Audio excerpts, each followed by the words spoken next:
Monica. Yeah, what's up, Carl?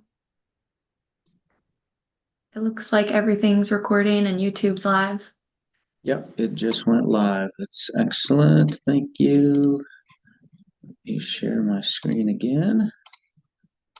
All right. Good morning, everybody, and welcome. My name is Carl Jacobs with the Recreation and Conservation Office. This is day 2 of evaluations for our aquatic lands enhancement account. We have 5 projects to see today. We have an all-volunteer advisory committee panel here with us to help score the projects, and we super appreciate their time and expertise. So thank you so much for being here. We are going to start this morning with the San Juan County Land Bank. This is an acquisition project, and Erin is here to present. Welcome, Erin. Okay. Dolphin Bay Beach acquisition. Can you see your PowerPoint okay? I can. Excellent. I'll pass you controls. Find you on my list. There you are. Go ahead and click on the screen. Sometimes you have to double click to activate it. Great. Looks like it's working. Whoops. Okay. Cool. You can start whenever you're ready. Okay, well, good morning. Thank you for this opportunity. My name's Erin Halcomb. I'm the stewardship coordinator with the San Juan County Land Bank, and I'm presenting this morning on our goal to acquire and protect this property off of East Sound on Orcas Island. Briefly, the Conservation Land Bank is a unique department within San Juan County. We're funded by a 1% real estate excise tax and mandated to conserve open space. We've been in existence since 1990. We own and manage 39 preserves and monitor 68 conservation easements. This is another view of our project area, looking across East Sound to Moran State Park and Mount Constitution. And these are maps of our service area. So San Juan County on the left, we have 18,000 approximately residents. And then to the right, where the property is located off of East Sound. East Sound is about 4,100 people. However, our anticipated user group goes regionally and even potentially internationally. We're a destination center. Moran actually hosts about 1 million visitors a year. More specifically, our proposal is to acquire 23.8 acres of shoreline waterfront property on East Sound, protect this intact near shore, create a public preserve, and acquire 30%, 31% from ALEA. This project fits with by providing a new access opportunity to the saltwater for recreation, science, education purposes. Some of the activities we imagine on the property include beachcombing, wading, wildlife viewing, hiking trails, and education programs, as well as non-motorized watercraft landings. The water trail is a popular activity for people visiting the islands. So we're a fit with ALEA's protection goals by protecting existing high quality habitat and function. Our purchase would extinguish for development rights. Some of the high habitat features: 1,300 feet of shoreline, 260-foot pocket beach. There's intermittent stream and 6 acres of riparian. And 17 acres of diverse upland forest. So we have a mix of species. We also have a forested shoreline. This project also situates in a landscape context that has both aquatic and terrestrial values. So East Sound itself, well, when you're looking at the map, there's a red arrow that highlights the terrestrial area. But East Sound itself has a high presence probability for juvenile Chinook. It's one of 5 spawning grounds for Pacific herring in the county. And also there's beaches that are documented spawning sites for Pacific sand lance. The terrestrial component is that it resides within what we call the Diamond Hill Habitat Conservation Area. Currently, you can see the purple highlight. Those are conservation easements on private property, so no access there, but it totals over 800 acres and 6,000 feet of protected shoreline. Actually, I'll go back and just highlight, there is a DFW preserve, the dark blue. That's Killebrew Lake, 145 acres. And then we have that red square, 40 acres, and that's upland.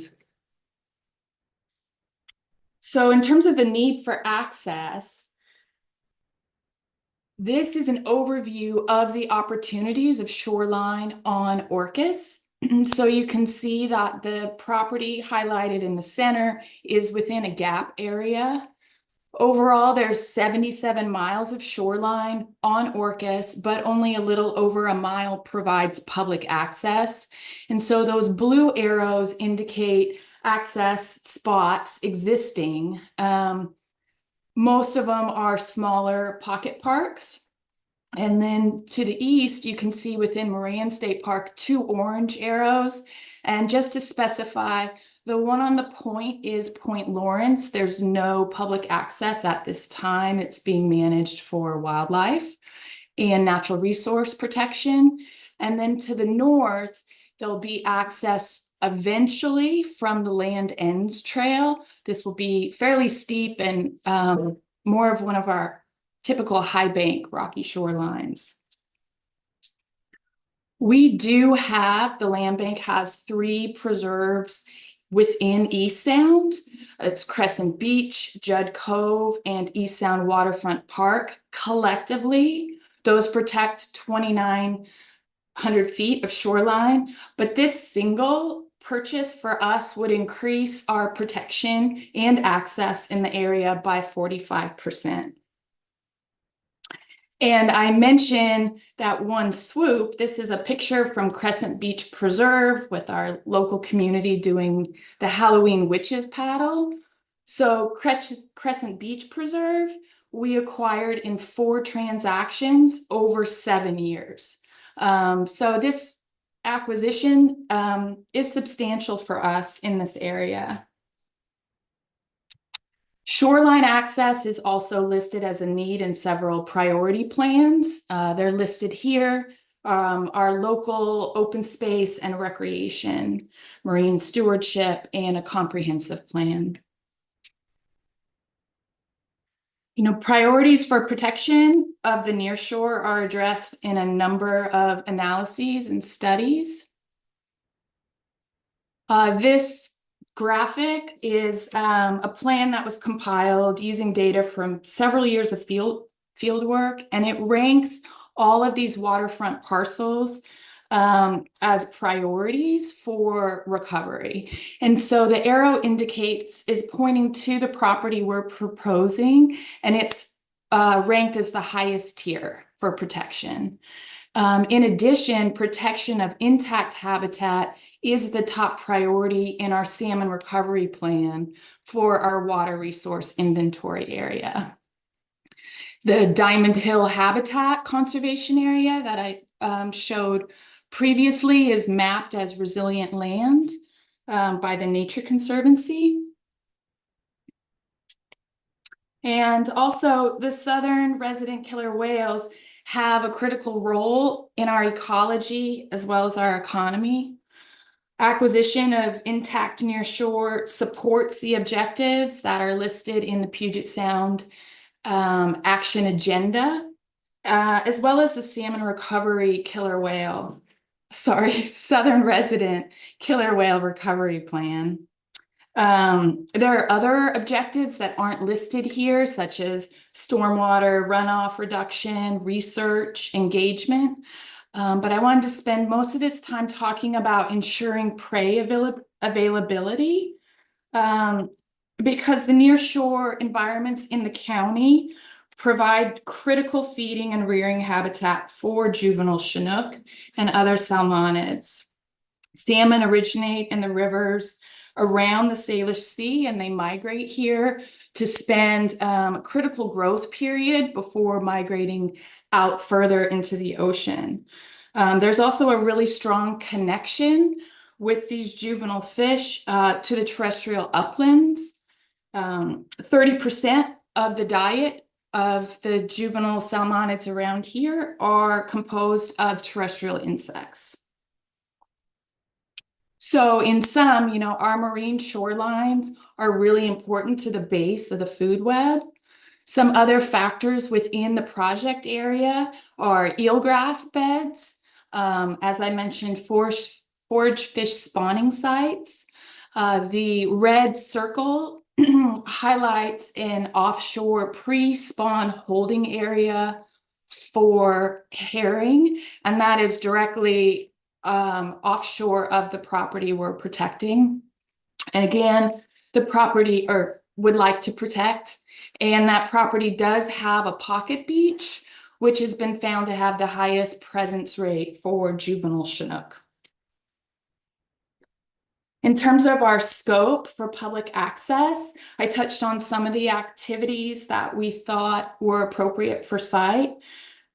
And I wanted to also address here our mandate for low intensity, low impact recreation. So the land bank is not a parks provider. Those often have recreation as their primary service. We differ by our mission is to conserve resources and allow access that doesn't degrade those resources. So standard rules include no commercial use, no camping, no campfires. And what we're proposing here would be pedestrian trails down to the shoreline. This would be our concept plan that shows a parking lot off of a county road and then those trails down to the shoreline. The site has minimal development, but we would use some of that, including the stairs that already exist. And again, once at the shoreline, these are some of the activities that we would imagine. I'm also emphasizing watercraft landings and not launching, because realistically, this property is moderately sloped as you go down, and it would be pretty strenuous for someone to get their watercraft. Also, our low impact recreation is really enhanced by our outreach program. We host a lot of events, and volunteers help pull noxious weeds, build trails. We have a relationship with the Orcas Island Public School System, bringing kids down to teach about intertidal and nearshore, as well as to do service projects, picking up marine debris. And I'm also mentioning research here because a lot of our natural areas are important sites for monitoring and research. And currently we're working with the Friends of San Juan to survey our beach for forage fish spawn. I also just wanted to highlight that most of the pictures are of the preserve, but the ones that aren't, like this one is from Watmau Bay, are labeled.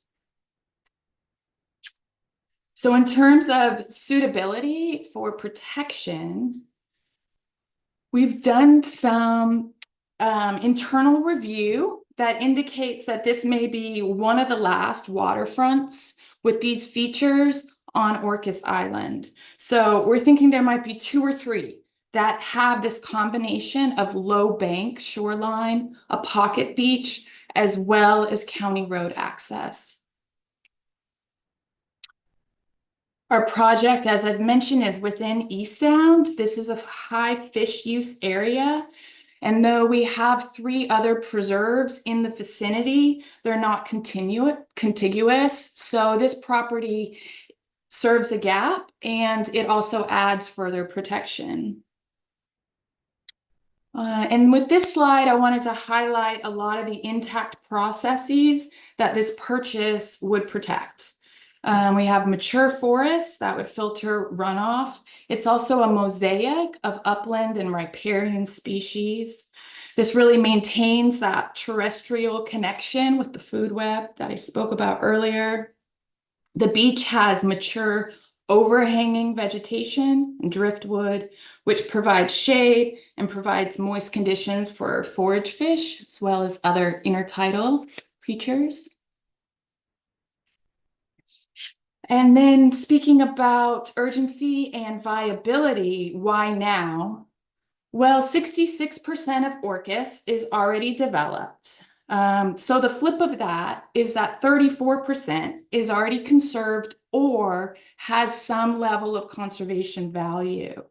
So the properties that do have conservation value, like the one we're proposing, are pretty expensive, and we're not able to keep pace with the development. So we partner with programs like you to pull off these acquisitions.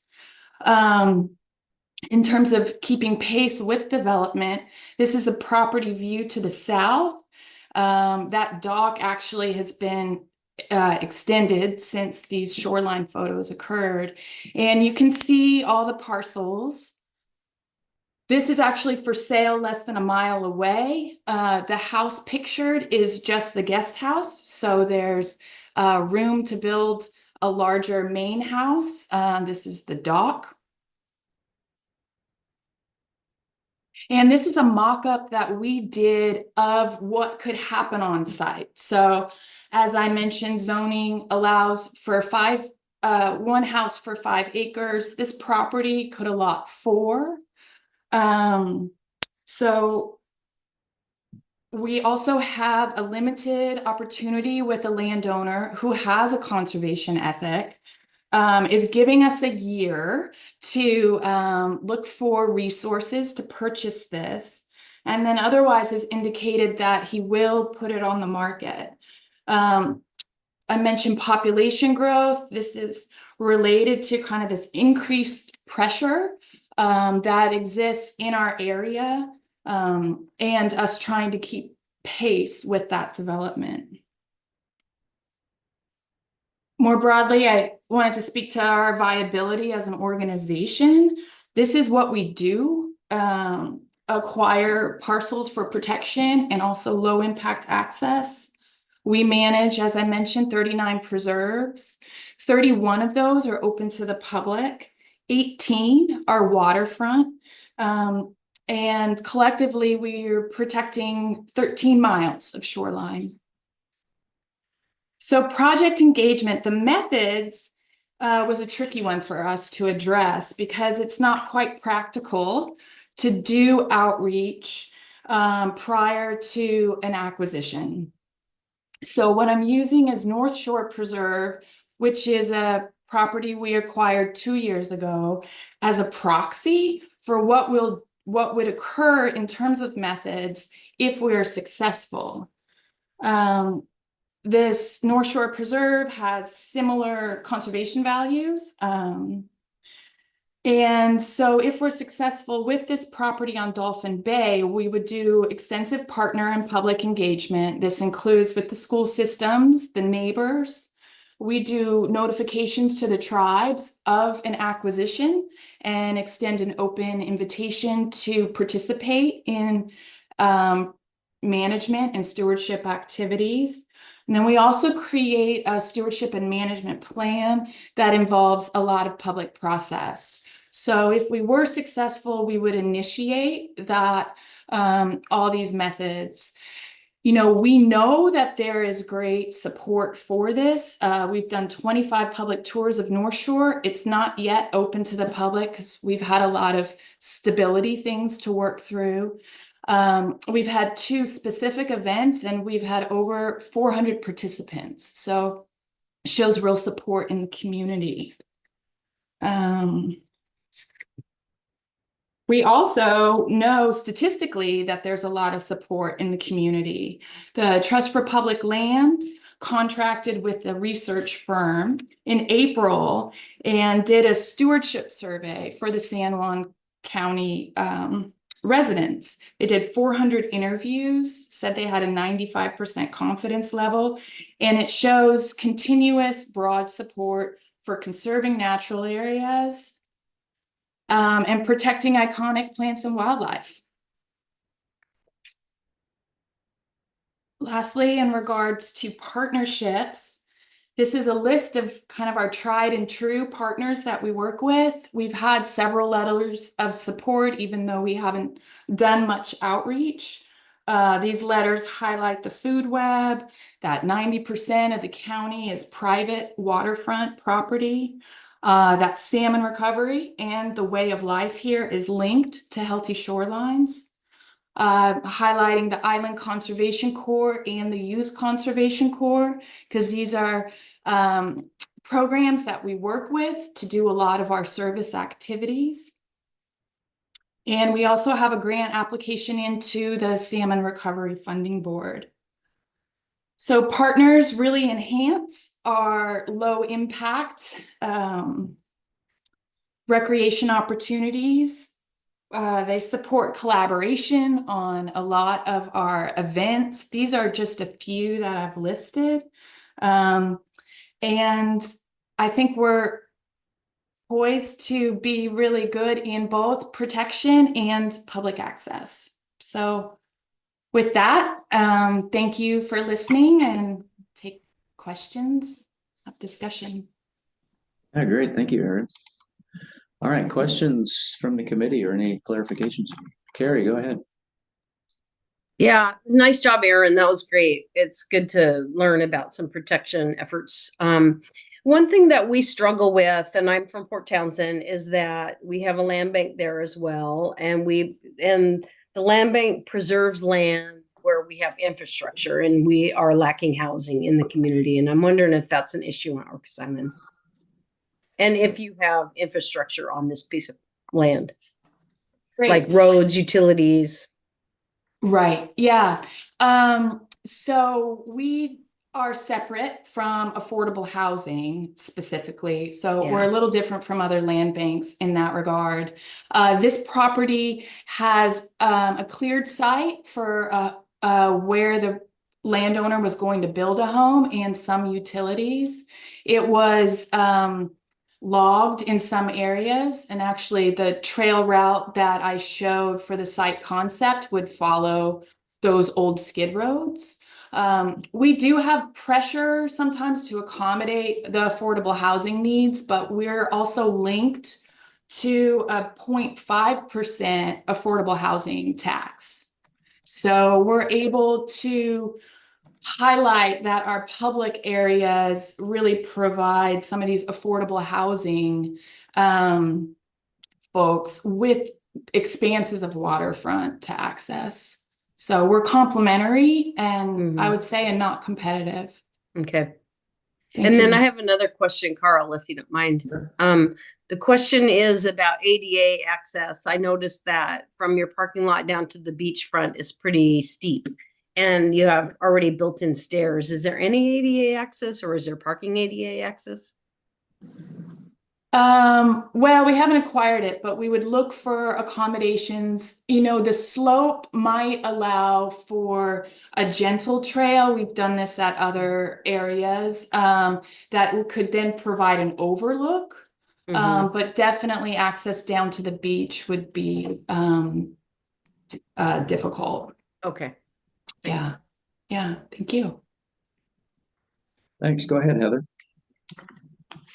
Yeah, my question was along the same lines, wondering about accessibility, because I saw you had two potential trails down. I was wondering if one was maybe less steep and more accessible, perhaps, but also wondering about the parking area. Maybe you said this, but is that anything that's existing now, or is that something you have to put in? And what would be the plan? How immediate would that occur? So the parking area is already slightly developed. That's part of what was cleared for the home site. We're imagining around 10 cars. So there'd be very minimal grading and gravel that would occur. You know, we think that because of the minimal infrastructure that we're required, that we'd be able to do this as soon as permits allow and funding comes through. Related to the trail, it's designed more as a loop trail. And, you know, without doing kind of switchbacks across the whole property, I think it would be really difficult to create a moderate slope for disability accommodations. That said, again, I haven't quite looked at the overview, but I think there could be an opportunity for a short walk, and then that bench at the top where the meadow comes in could provide a look across to Mount Constitution and Moran. Okay, thank you. Thanks. Other questions that folks have or any clarifications you need?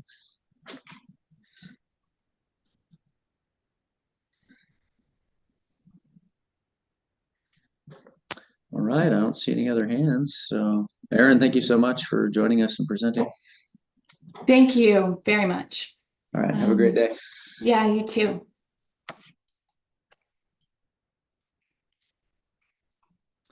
All right, we're headed to Everett, and it looks like Brad is here. You presenting this one, Brad? Yes, good morning. All right, can you see your PowerPoint okay? I can, yes. Excellent. All right, I'll pass you remote control.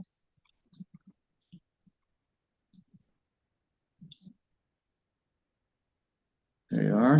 Scroll down on my list. All right, go ahead and click on the screen. Make sure you can control that.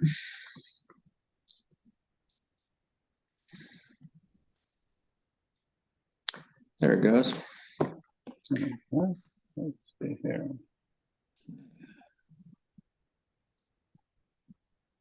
All right, well, whenever you're ready, you can start. Okay, sounds good.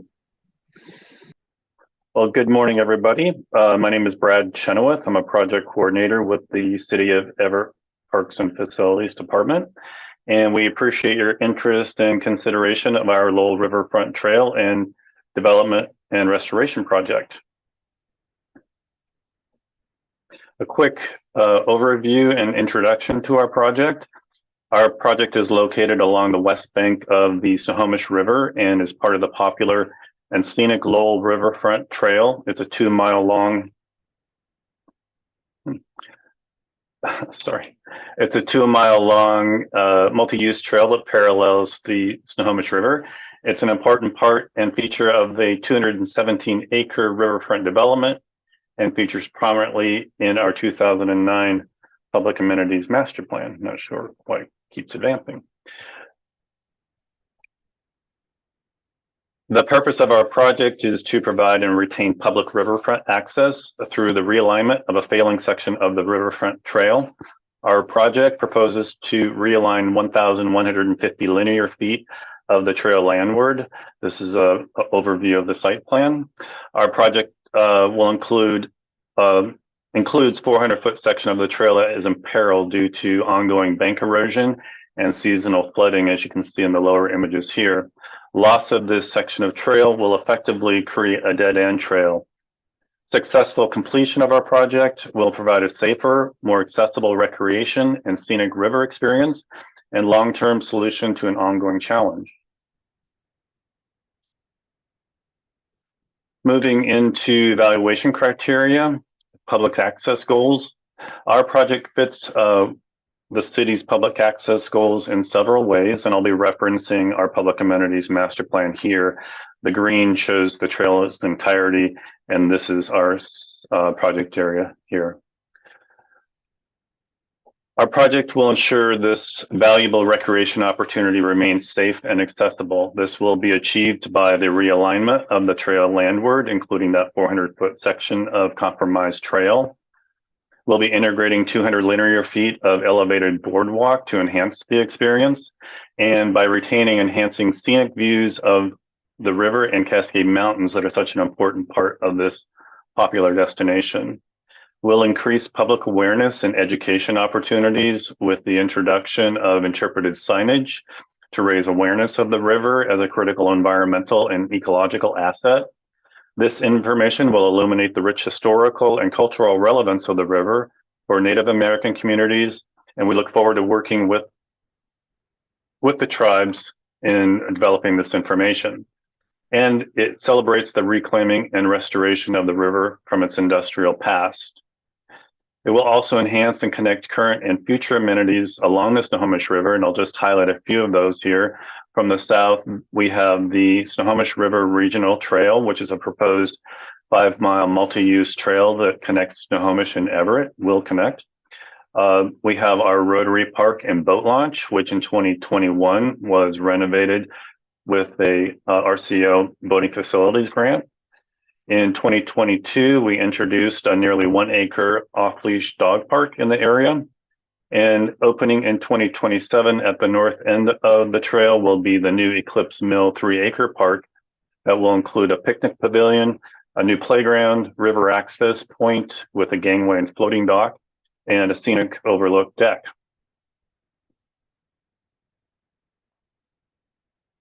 Our project also supports goals outlining important planning documents that include the Riverfront Development Public Amenities Master Plan developed in 2009, and also our Shoreline Master Program and our Shoreline Public Access Plan, both from 2019, and our Parks, Recreation, and Open Space Plan updated in 2022.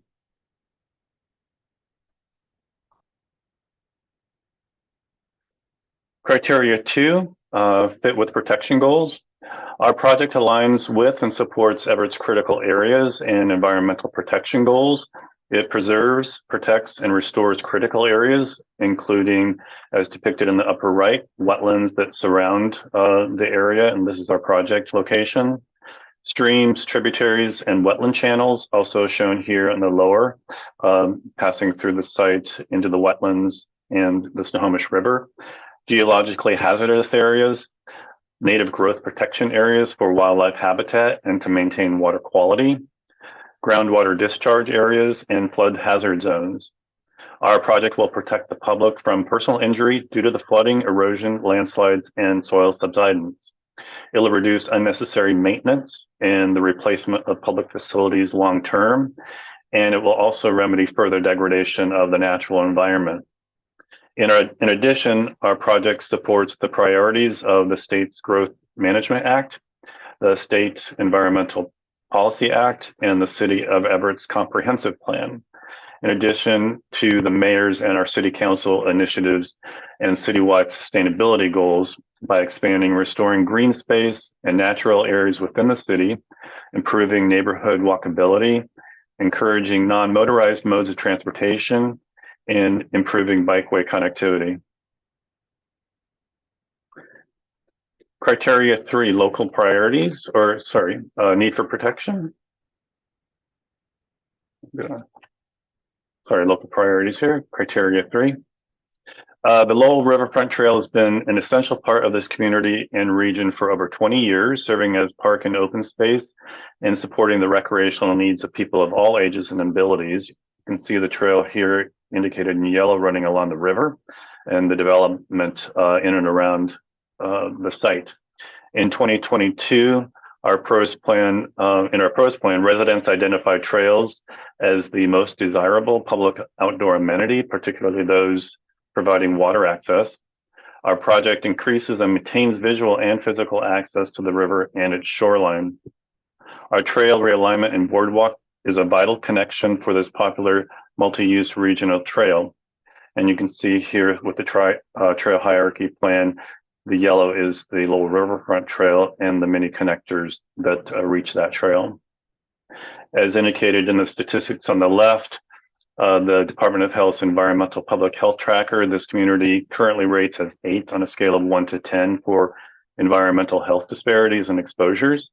So we believe prioritizing the realignment of the trail and restoring the shoreline conditions supports not only our climate resiliency goals and addresses evidence-based effects of climate change, including sea level rise, storm surge events, and greater risk of flooding, especially in the lower Snohomish River area. It'll also provide long-term benefit and improvements to these conditions. Finally, our project will support the increased popularity and importance of the trail with the rapid population growth as shown in the population trend graph.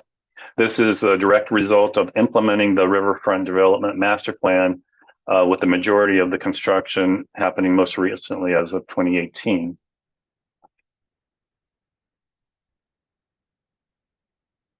Criteria 4, need for protection.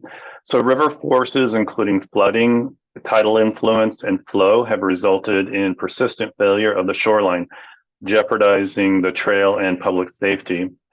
The Parks Department has documented multi-year shoreline erosion, which is a perennial challenge requiring ongoing bank stabilization. The trail is seasonally inundated, making it impassable, and there's evidence of continued subsidence along the riverbank. You can see all of that in these images here, with sort of failed efforts to shore up the bank, the seasonal flooding and debris floating that continues to exacerbate the condition. The need to realign this section of trail is cited as far back as 2009 in our master plan, and also is cited in our 2019 shoreline master plan. Essentially, without this section of trail, the lower riverfront trail becomes a dead-end trail. So without this, there is no connection for the trail. Our project also will preserve and establish a naturally self-sustaining aquatic and riparian area supporting the larger ecological landscape, including a river habitat that supports a variety of fish species, including ESA-listed Chinook, steelhead trout, and bull trout. And we believe our project is in keeping with the spirit of the Puget Sound Partnership Action Agenda, and it supports its goals within the Snohomish watershed.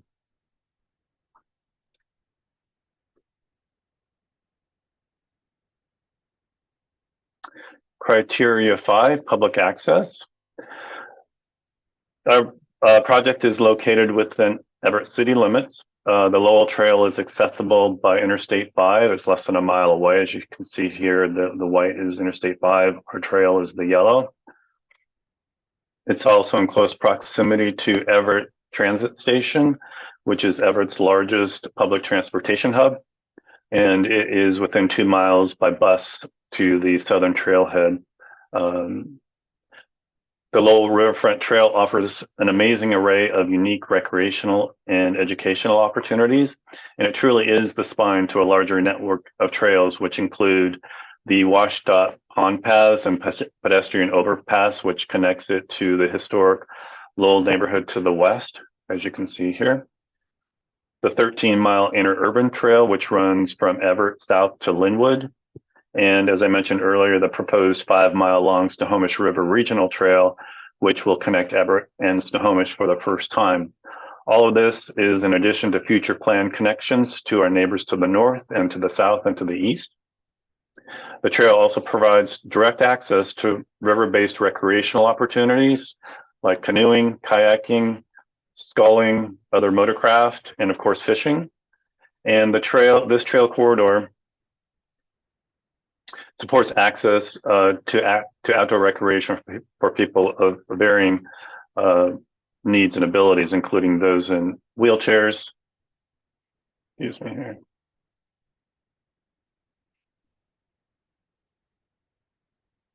Wheelchairs, motorized scooters, dogs and their walkers, biking, rollerblading, and environmental information engages users all along the trail and network of trails throughout the site.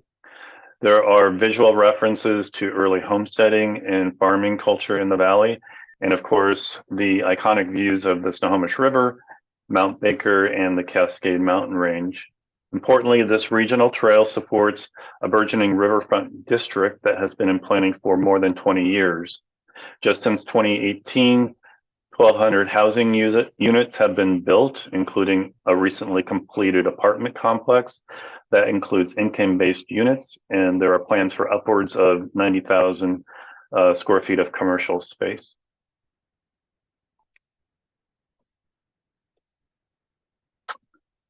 Criteria 6, suitability for protection. Our trail realignment project site is located at River Mile 6 of the lower Snohomish River, and it encompasses approximately 5.5 acres, including undisturbed wetland areas. For over 100 years, industry dominated, particularly the lumber industry, all along the Snohomish River and the Lowell neighborhood, where our project site is located. Our project site is within what is referred to as the Riverfront Development District, which is a 217-acre amalgamation of existing wetland, railroad, post-industrial, and former landfill properties all along the banks of the Snohomish River. And you can see here in these historic images what the river looked like during its peak development. In 2009, the Riverfront Development Public Amenities Master Plan was adopted, and it outlines the intended transformation of 3 former industrial brownfield sites, including our site, to productive urban uses, providing improved public access along the river and restoration of environmentally sensitive areas within the site. You can really see how the trail has transformed and the whole corridor along the riverfront. The Lowell Riverfront Trail is a key amenity within this plan, and our eroding trail section is at a critical point in the trail, and its failure is creating a safety hazard that threatens public use of the trail. Our design solution, criteria 8, is well suited to the site and will ensure the long-term viability of the Lowell Riverfront Trail and continued public use. Specifically, our design provides for the realignment of that 1,100 linear feet of the trail landward of the shoreline, providing a safer route for trail users of all abilities, and it will meet ADA guidelines. A new connecting section of asphalt trail shown here in the gray will, along with the elevated boardwalk shown here at the south section, will provide continuity of surface between new and existing trail segments and offers an environmentally sensitive solution to the current trail deterioration. The 200 linear feet of elevated boardwalk will combine steel beam construction with light transmitting FRP grate decking and railing construction. A couple of details here showing that. The boardwalk and integrated viewing station will be supported by diamond pier foundations to minimize ground disturbance and ensure wetland hydrology is not adversely affected. Construction best practices include the use of swamp mats to protect existing wetland vegetation, and work will be executed using hand tools and small mechanical tools. Integrated interpretive signage will raise awareness of the Snohomish River as a critical environmental and ecological asset. It'll illuminate the rich historical and cultural relevance of the river for Native American communities and celebrate the reclaiming and restoration of the river from its industrial past.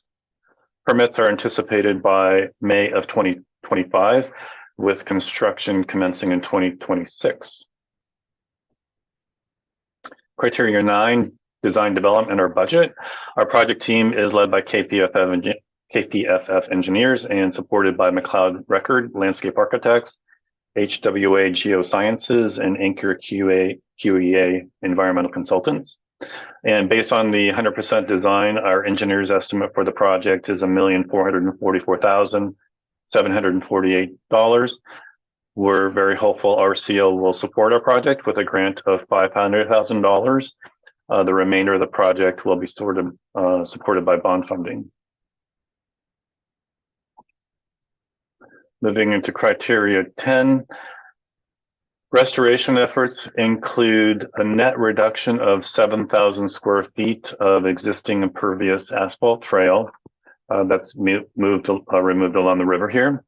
Proposed wetland enhancements that include the removal of invasive non-plants and the extensive installation of diverse native plant species will be restoring about 34,000 square feet of shoreline and revegetating that area with 40 trees, canopy and understory, over 15,000 shrubs and grasses. We'll be introducing low impact development such as the tough track system, which is a green infrastructure solution. Shown here, this will retain utility access to the north of our site.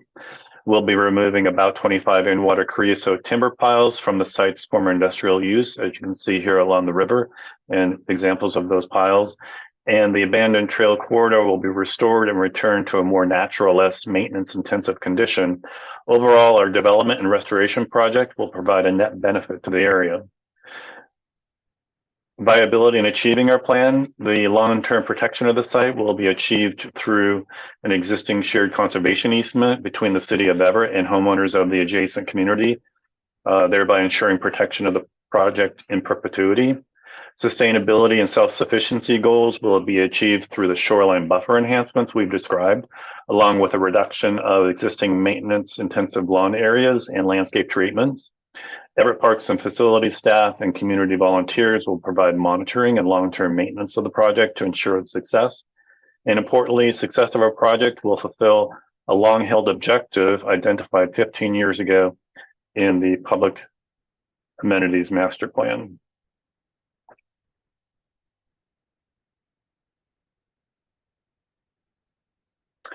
Our public criteria 11, 12, and 13, public engagement and project engagement. Our project methods of engagement have included project walks.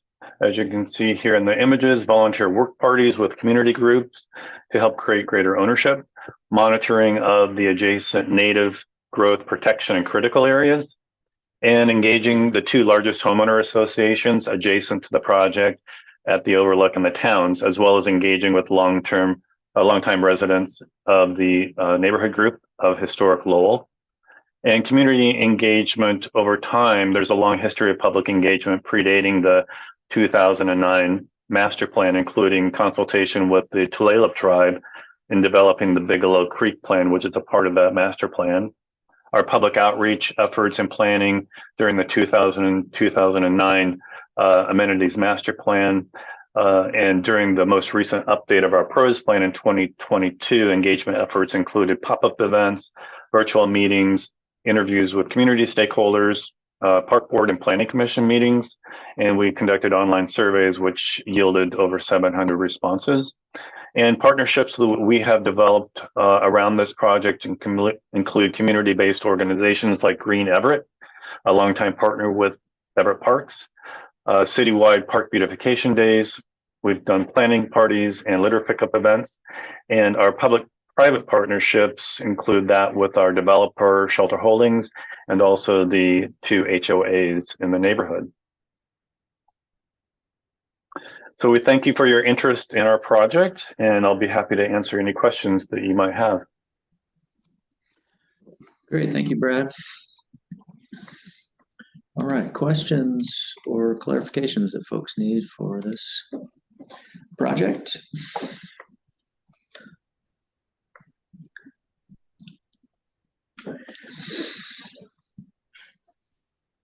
Mike, go ahead.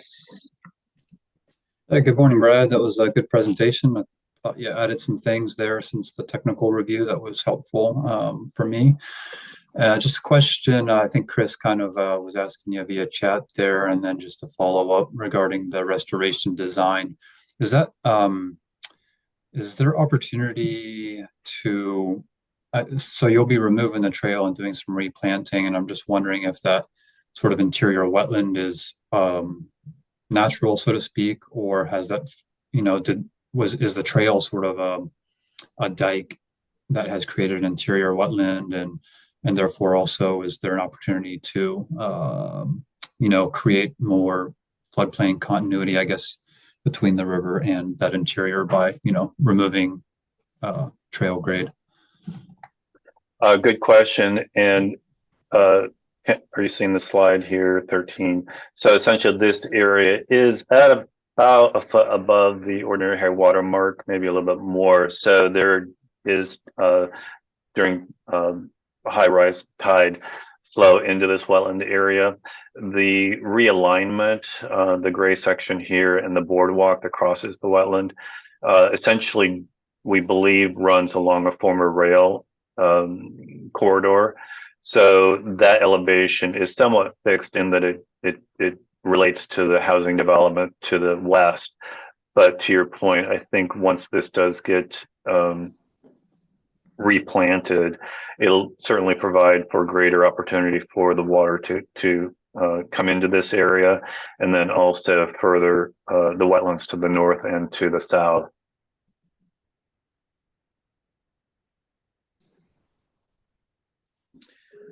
Thank you. Bailey, go ahead. Would you be able to speak just a little bit more on what level of input the community had into this project? Sure. So again, going back to the master plan, that was probably the greatest engagement opportunity when we really did bring it to the community for vetting of the master plan. And this was an element of that master plan back in 2009. So we really used that as the basis for the community engagement for the trail project and the realignment.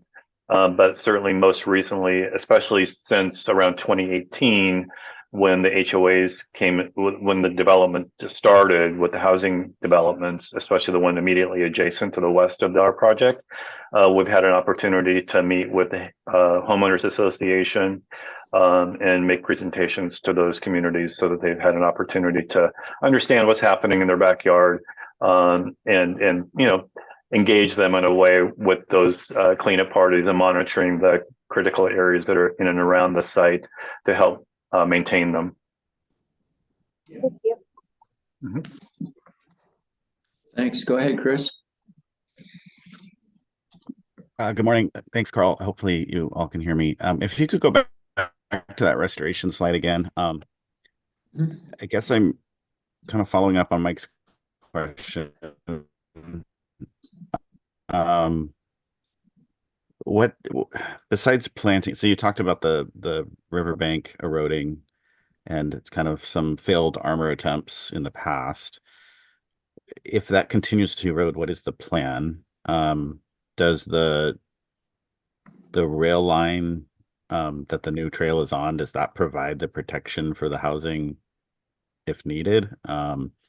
Or is the county going to have to keep, or the city going to have to keep armoring the riverbank?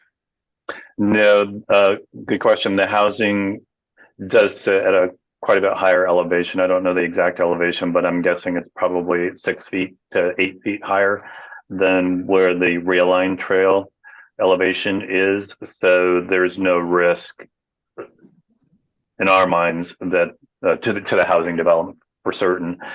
But I think with the restoration work that we're doing along the river, I think the idea really is to put it back to a natural state, or as much as possible. There, you know, thereby just allowing the river to do its thing and trying not to intercede further. I think with the flow of the river, especially as it comes around from the south, heading north, it does, just the nature of the flows, it does create some scouring on that side of the river. So I think that's just going to continue to happen. So if the old trail breaches or continues to erode to the point that like the wetland is now part of the river, that's not necessarily a problem? No. Okay. Thank you. Mm-hmm. And if I could, sorry, just follow up on that. Had you, and I wasn't sure where this fits within the RIA plan. I mean, have you considered removing more of the trail to sort of expedite stream, river processes and create that off-channel habitat? Did we consider removing more of the trail? Was that the question? Yeah. It looks like I'm just trying to understand, because you're preserving the wetland and you're restoring the trail with planting, but have you considered removing some of the gradient of the trail to create that off-channel habitat with the river? Got it. We haven't looked at significant earth movement along the trail. I think the idea is to try and minimize the amount of disturbance along the riverbank. And I think that over time, just through the seasonal inundation, I'm guessing that that will help to create pathways into natural pathways, I suppose, for the river to reach into the interior wetland space. Okay, I got it. All right, thanks.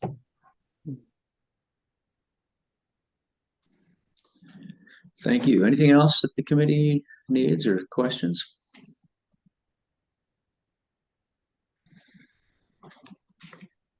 All right, I don't see anything. Well, thanks, Brad. Appreciate it. All right. Thank you, everyone. Appreciate your interest. All right, bye-bye. Bye. Okay, we've arrived at a break just about on time. So let's take 10 minutes and come on back. 10:10, well, I guess 9 minutes. 10:10 for in the chorus.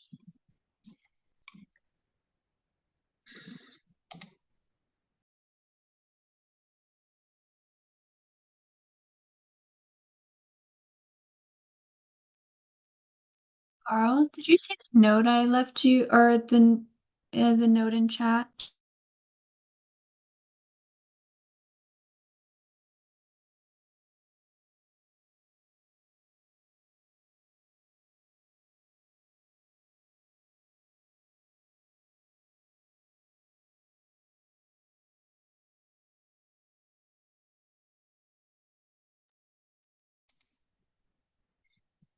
Sorry. Hey, Rachel, are you there?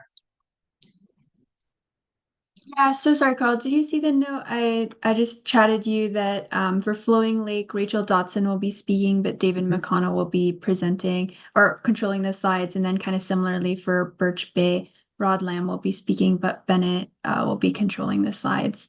And then during the trails presentation, Bennett had a little bit of trouble with the control handoff. He and I did practice it yesterday, and we're able to get it to work, but we didn't really understand why. So we're hoping that it will just work this time too.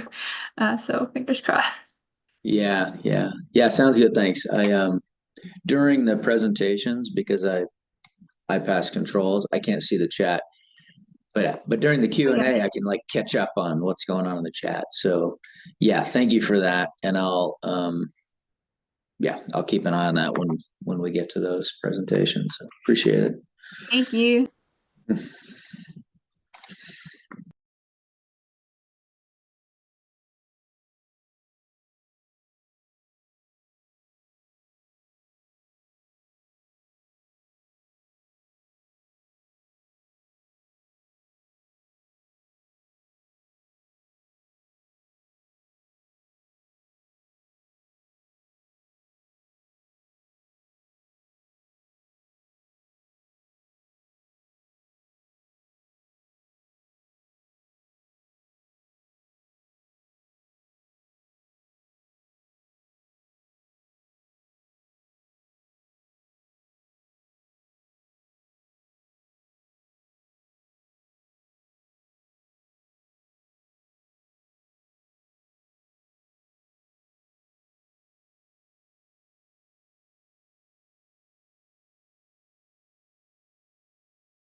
Welcome back, everybody.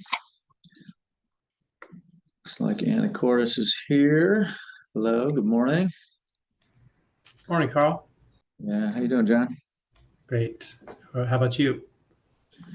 Good. Closing in on it here. This is the last day of all of our grant programs. So pretty exciting to wrap up evaluations, and we'll have preliminary ranked lists here in the next week or two. So it's kind of fun. Yeah, congratulations. It's a lot of work. Yes, it is. Okay. There we go. Can you see your PowerPoint okay? I can. Wonderful. I'll give you control. Go ahead and click on the screen, make sure it works.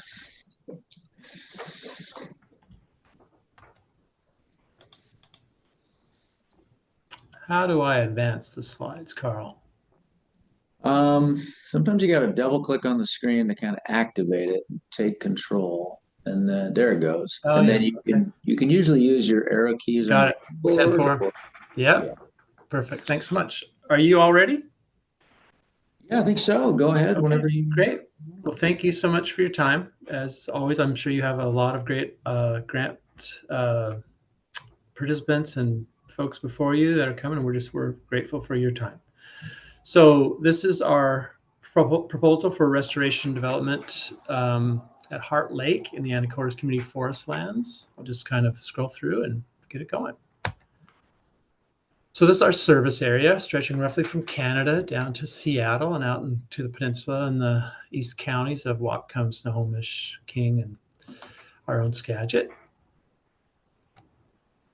And Heart Lake is at the center of Fidalgo Island, which is where Anacortes is located. We're a population of 18,400 city residents and about 30,000 island residents. And we draw from all those other communities. So like many communities around us, we are growing and many people are seeking out the resources we have for recreation while wanting also the benefits that conservation provides. So we are trying to balance all of that. So this is the exact area within that. So if you look back here, you can see on the right-hand side, the Heart Lake site development area. So I'm going to zoom you in even further. So it is a gravel parking lot that was created, sadly, in the 1950s, early 60s. Sadly, in that it was done in this fashion. Different elements at different times. We've learned a lot from this and are trying to progress beyond this. It's surrounded by 3,000 acres of community forest lands, or 2,950 to be precise. So we are fortunate that we have a community forest lands of second growth and some small old growth pockets in the center of our city. So our community is excited about this project. We've been planning it for years, but paused to take care of some important water quality issues at the lake, particularly milfoil and cyanobacteria toxic algae. So this we're ready for now, and our elements and all our things have aligned for us to take this on. Okay, so this is just, you'll see this schematic drawing again and again, and I'll piece it out so you can understand what we're going to do and where. So this is the elements we're talking about. Changing that gravel parking lot to an area of replanting, do some paving, moving our boat lawn, etc. So let's just get into that now, and I can go through it and kind of get to some of the questions that you might have.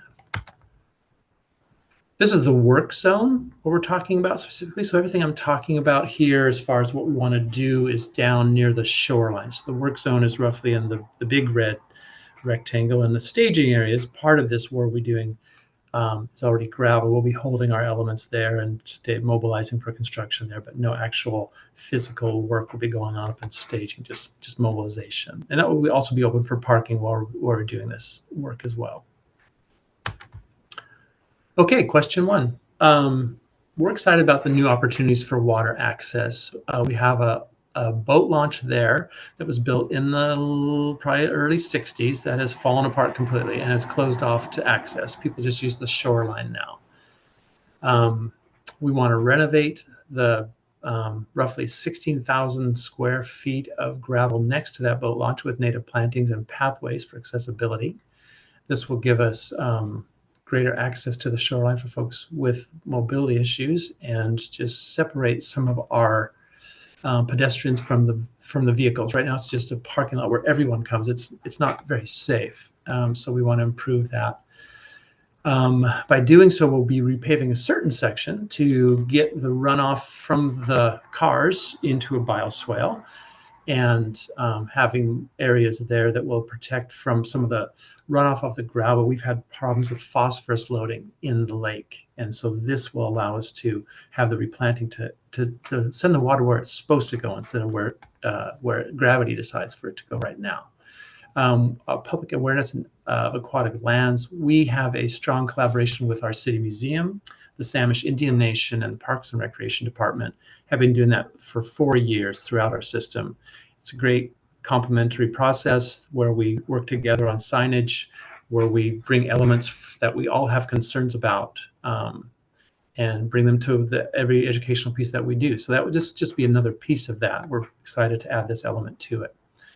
And then, as I just mentioned to you, the environmental benefits about the runoff. So off to some photos of what we want to do. So back to the work area. So the staging area will remain gravel. You'll see new pavement with new ADA access. They're marked in red, and pathways to a new boat dock and launch. And as you can see, there's no existing ADA parking. Nothing's marked there now for anything. So this will be the replanting zone I mentioned, roughly within the darker, the thicker oval there to the left on your screen. That's the main replanting area. All the replanting will go on the shoreline as well. And the bioswale will be at the back end of the new parking lot that we're creating there to treat the water and run it back into the system. The existing ramp that's not functioning is there on the top of your screen, and the new boat ramp would go at the bottom of your screen. Okay, and just some photos of other elements. I think this top one could be from Lake Padden. We like this idea of a very small boat launch. Most of our boats are 16 feet or less. Many of them are hand launched. Many of them are kayak or stand-up paddle boards. This would kind of consolidate and make a hardened surface for that to happen. It is an electric motor only lake. No combustion engines allowed. Most of it is hand powered, by and large. And then the dock will be accessible, and our pathways that we have near that lake are on the right-hand side. This one's obviously the trees here have existed for some time. We won't have that kind of success immediately, but this is the sense of what we'll have for walking pathways.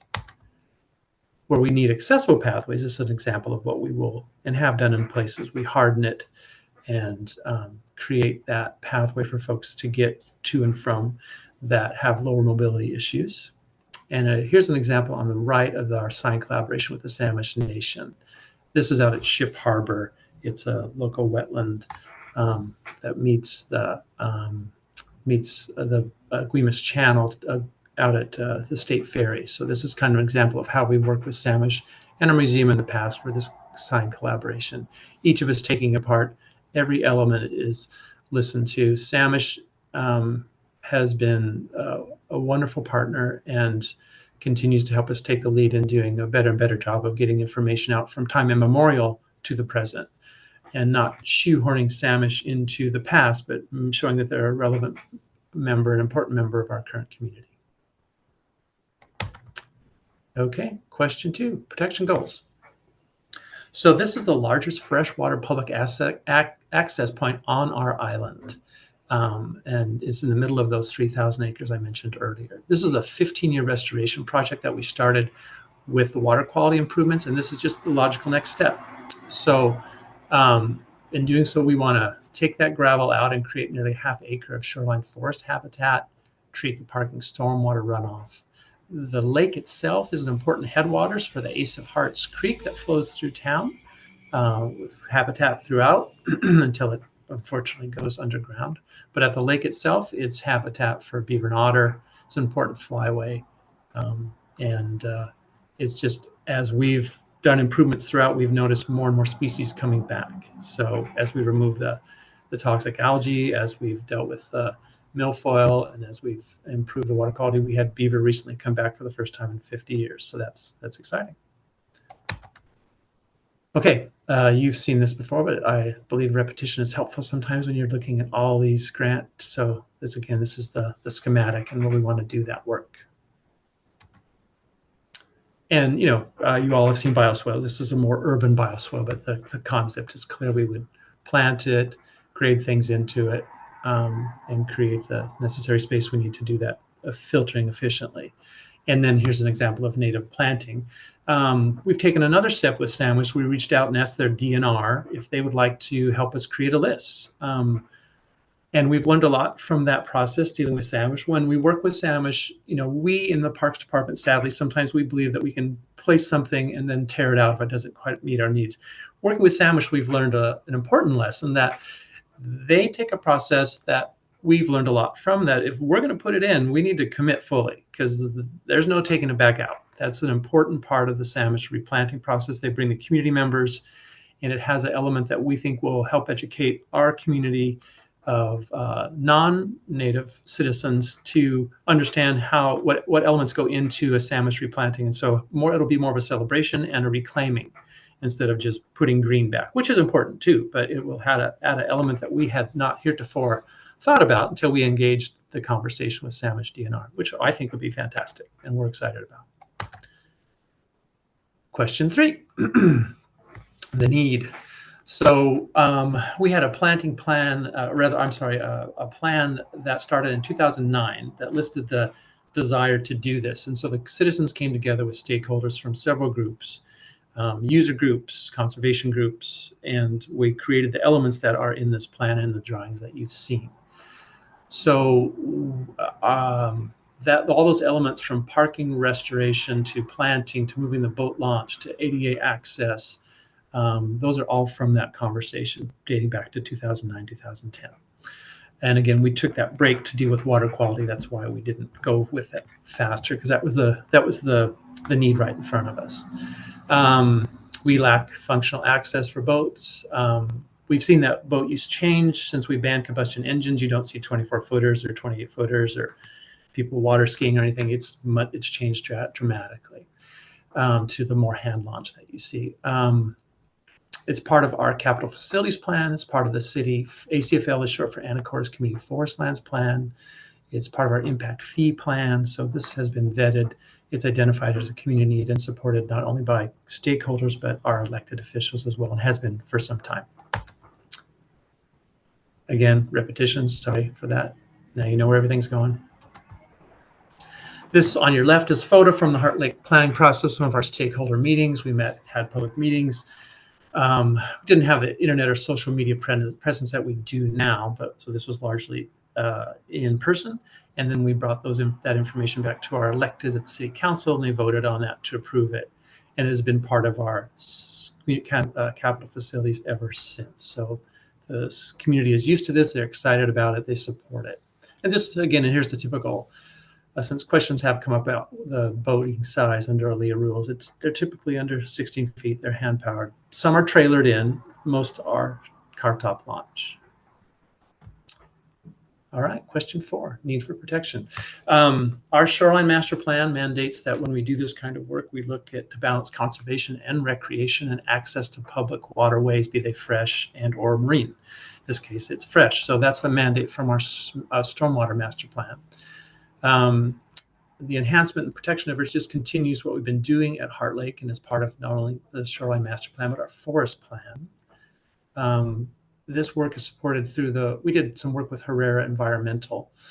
They were our water quality experts. And we also do work with geoengineers out of Bellingham to look at some of they're kind of our biologists on call that we call in to look at what improvements that we can do and the permitting we need to do. So we've removed the invasive species in the water. We thankfully don't have a lot of invasive species around this area. So one of the downsides and positives of the gravel clean slate is we can bring in what we want and create what we need working with Sandwich. And then the Puget Sound Partnership goals, this will be a great place for equitable access. It's a great opportunity for us with, we're not excited about paving places, but that is the best way we can organize and create the access that we want. So we think it's a net positive in the long run. Okay. question on that. Just you can see this nearby forested wetlands that we have and the shore aquatic plants at Heart Lake. It's a healthy ecosystem. Public access. Here's an example of the shoreline. You can see in the back of this question. You get a lot of kayaks and canoes and things like that. We think that user group is going to be very excited about this and will use it heartily. And just we've had great relations with Fidalgo fly fishers. They're wanting to help us change some of the use of the lake. And because of the lack of combustion engines, you're seeing a lot of anglers, the fly fishing anglers, doing catch and release there, which we think is exciting because they're using it more year round instead of just the people coming for that WDFW kind of trout dump in the middle of spring. So people are coming more often, and we're excited about that year round use. So it's really, and it blends with the use of the beaver there are not disturbed by that. People respect that. Just the conservation ethic has really grown, which we appreciate. Suitability for protection. So I mentioned that our community forest lands is about 3,000 acres. There's the largest old growth, one of the largest lowland old growth forests on Puget Sound is still here. It was never logged. And so you'll see trees that are 5-6 feet in diameter around the south and east side of this lake, which is the lake. The land, as Carl will know, was part of Heart Lake State Park at one time. And when the state gave us that land, they had certain restrictions, which we of course followed. And it's a pedestrian only around these old growth areas. And it's a jewel that we plan to respect and protect. And so this will be part of that in reducing the kind of runoff into the lake, keeping that water quality. The education that we'll do with Samish in our museum, part of this as well. And that's opportunities we're looking forward to help the public understand, and visitors. I think the public, locally public understands, but visitors understand what they're stepping into and why it's important. And because it is our largest freshwater access, many visitors do come. We figure about 15,000 car visits at least a year, probably a little bit more. Yeah.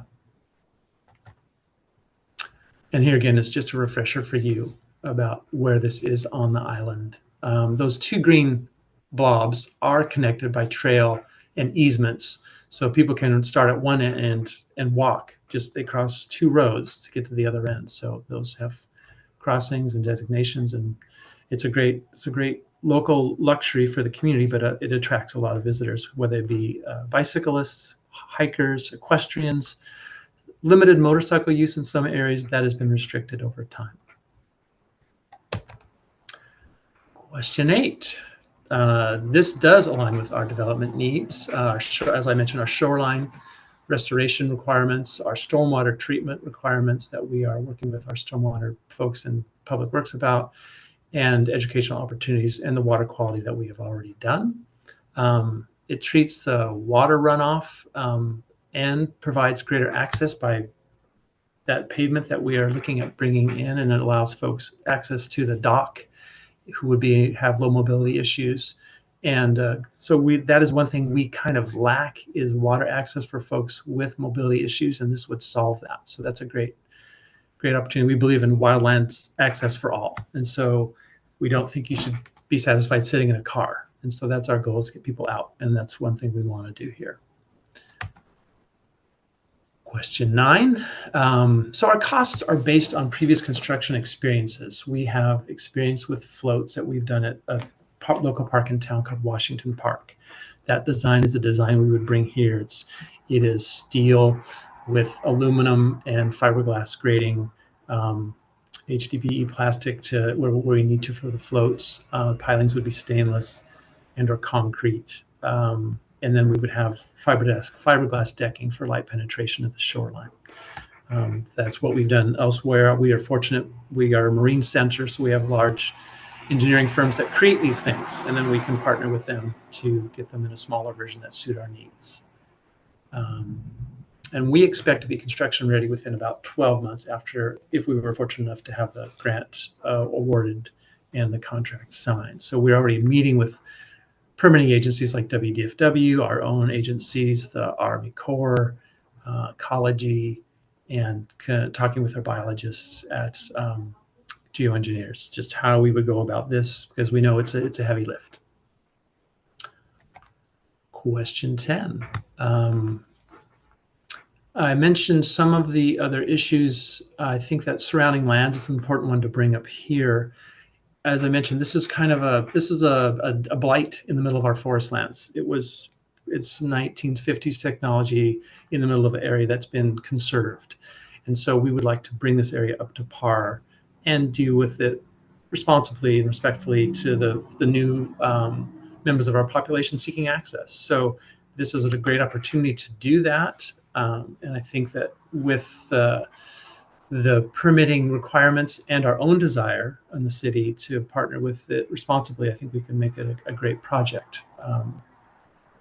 We've already seen that the animals like what we're doing, and so we take that as a vote of confidence to keep going in that direction. 11, engagement. So I'll answer these. Some of it we've talked about before. When we started this, we brought together a diverse group of stakeholders. And as we do with any of our park plans, we have a public comment element. We have outreach through social media now on our web. We put signs on the area with QR codes to bring people in to show them how they can talk to us and get feedback. We do in-person meetings. We'll also have permit requirements that demand us to do these things and make sure that we're being responsible and acting with the community and seeking that comment from those who agree with us and those that don't. And then our partnerships with Samish, I mean, they also will reserve the right if it goes to comment with the other local tribes.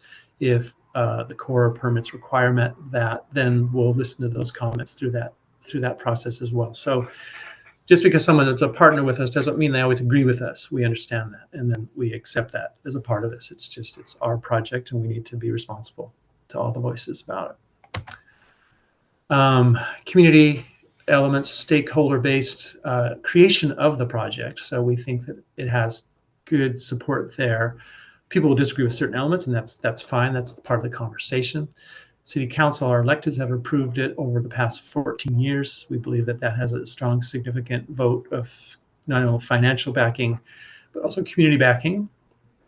And then we have advisory groups that many of you have, I'm sure, that tell us what they do and don't like, and they're citizen appointed by mayor and council to us. And then we have a forest advisory board that does it. And they meet monthly as our council meets weekly. So people bring us comments on things that we're doing. And then our partnerships, we have a lot of groups that work with us. Samish, we mentioned. Transition Fidalgo helps us with citizen science in our forest lands. The Friends of the Forest, they're our friends group.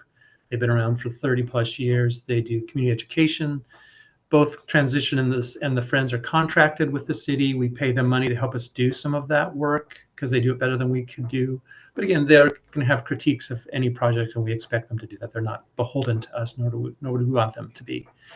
And then our funding partners of the Anacortes Parks Foundation, they fund city park elements generously throughout town and help us raise funds. For example, we have a trail that goes across Samish land and across Fidalgo Bay. It's burned twice, and the Anacortes Parks Foundation has helped us raise respectfully $300,000 and $250,000 both times. So they do heavy lifting with us, and they support our projects, and we're grateful for that. So I can go back to any elements you want to, but this is your time to ask me some questions.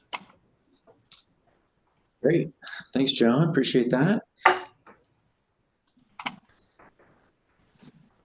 All right, Bailey, why don't you start? Hi, that was a great presentation. I wanted to ask, you said that this project has been on hold a little bit because you've been dealing with like algae issues in the water. Could you tell me a little bit about what your solution to those problems were, and if it's long-term or if you have like a short-term solution that will need to be repeated? Thank you. No, that's a great question. So we received grants from the Department of Ecology twice, one to do some initial work. And so we voted for hand removal of the milfoil and trying to reduce any runoff that we had. That failed. So we got another grant and worked with Herrera again. Rob Zazette was the lead scientist there, and Rob said, you're going to have to manage this lake for both milfoil and algae. So we tried, we did a fluoridone treatment for the milfoil, and that worked. And then we did a aluminum alum treatment for the algae. And because there's no septic, or it's all forested except for this parking lot, we've been successful. So that was 2018 was the last treatment. We do spot treatments for some of the milfoil when it pops back up, but we've been able to use fluoridone or other treatments that are even less invasive. So there's no closure of the lake when we do that. So that's our plan. We have money set aside for that. We do surveys every other year for milfoil and algae, and we work with our local counties on if we see cyanobacteria signs, but we have not seen that in 7 years. Great, thank you. Thank you. Thanks. Go ahead, Dave.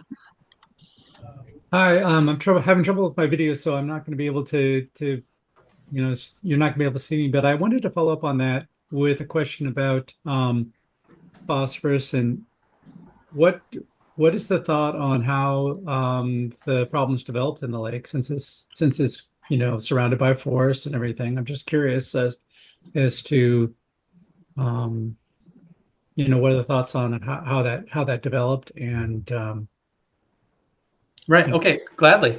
So we think that was just a natural loading, and it's a shallow lake. So it was. Herrera thought it was part of the kind of, is it eutrophication? All you scientists on the call, the lake was just doing what it does. The milfoil wasn't helping, so we worked with ecology first to remove the milfoil, and then we went after the cyanobacteria. And then any area that we could find phosphorus loading from the parking lot, we tried to do some diversion. That was only coming in events. So this is the last piece of that puzzle. But Herrera thought that was just natural loading of the lake from over time down trees. And we've talked to Fish and Wildlife. Can we reduce the number of fish that go in? And is there a relationship to the heavy loading of the fish that goes in and any nutrient adding to the lake? So we're trying to address all those things and reduce the number of fish that go in or stagger them. So it's not 9,000 fish at one time, maybe 2 loads of 4 or something like that. So all of those elements are what we're trying to address. This is just a piece of that. All right. Thank you. Thank you. Thanks. Other questions on this project or any clarifications that folks need?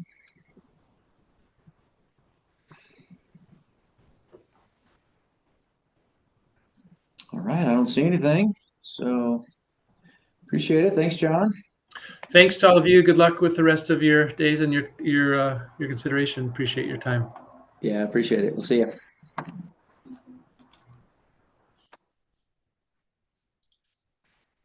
All righty, we're heading to Snohomish County, Flowing Lake.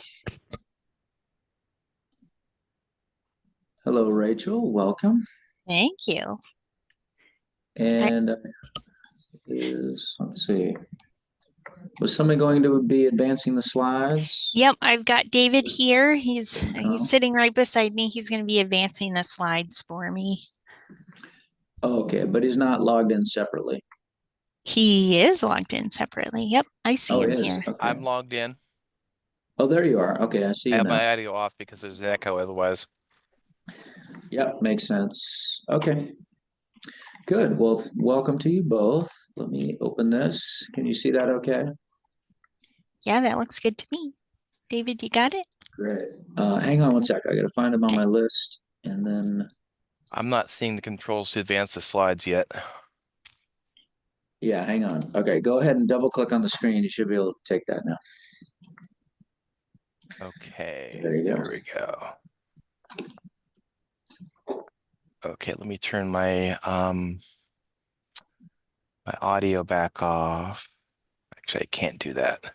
Can you turn my microphone off? I don't have the controls for that, and then we're ready. Yeah. I think Monica just got that for you. So, all right, go ahead whenever you're ready, Rachel. Okay, perfect. Ready, David? Perfect. Okay. Well, thanks everybody. My name is Rachel Dotson. I'm with Snohomish County Parks, and I'll be presenting the Flowing Lake Dock and Waterfront Accessibility Project. Slide 2. All right. So Flowing Lake Park is in Snohomish County. It's just east of the cities of Lake Stevens and Snohomish. Slide 3. Okay. The park is a 195-acre forested property with approximately 25 acres dedicated to public campground, day use area, and boat launch. It's in the Three Lakes area, which includes Storm, Panther, and Flowing Lakes. And of these three, only Flowing Lake allows motorized boating, though all three are popular destinations. There's a WDFW boat launch on the south side of Flowing Lake. And while the lake has 2 public access points, Flowing Lake Park is the only access point that includes public swimming, fishing, kayaking, and other waterfront activities. Slide 4.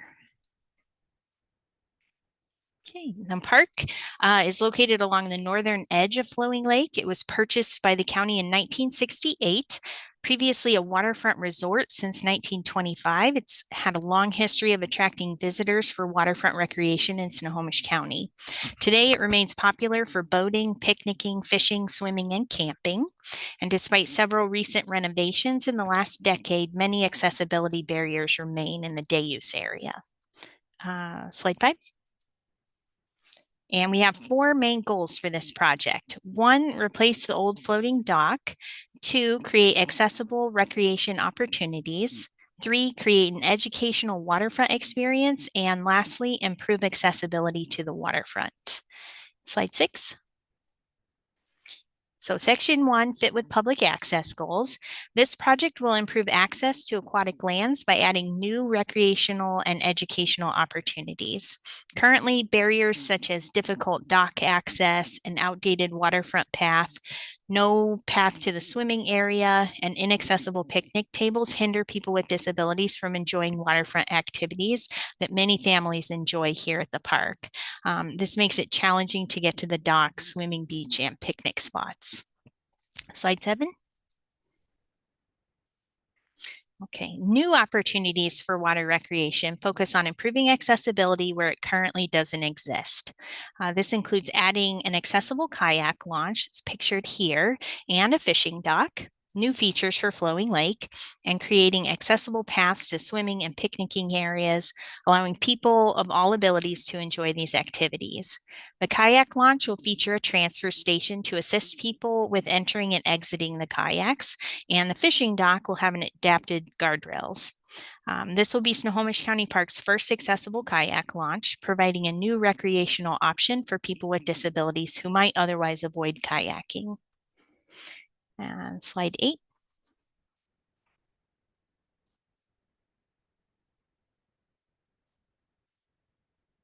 There we go.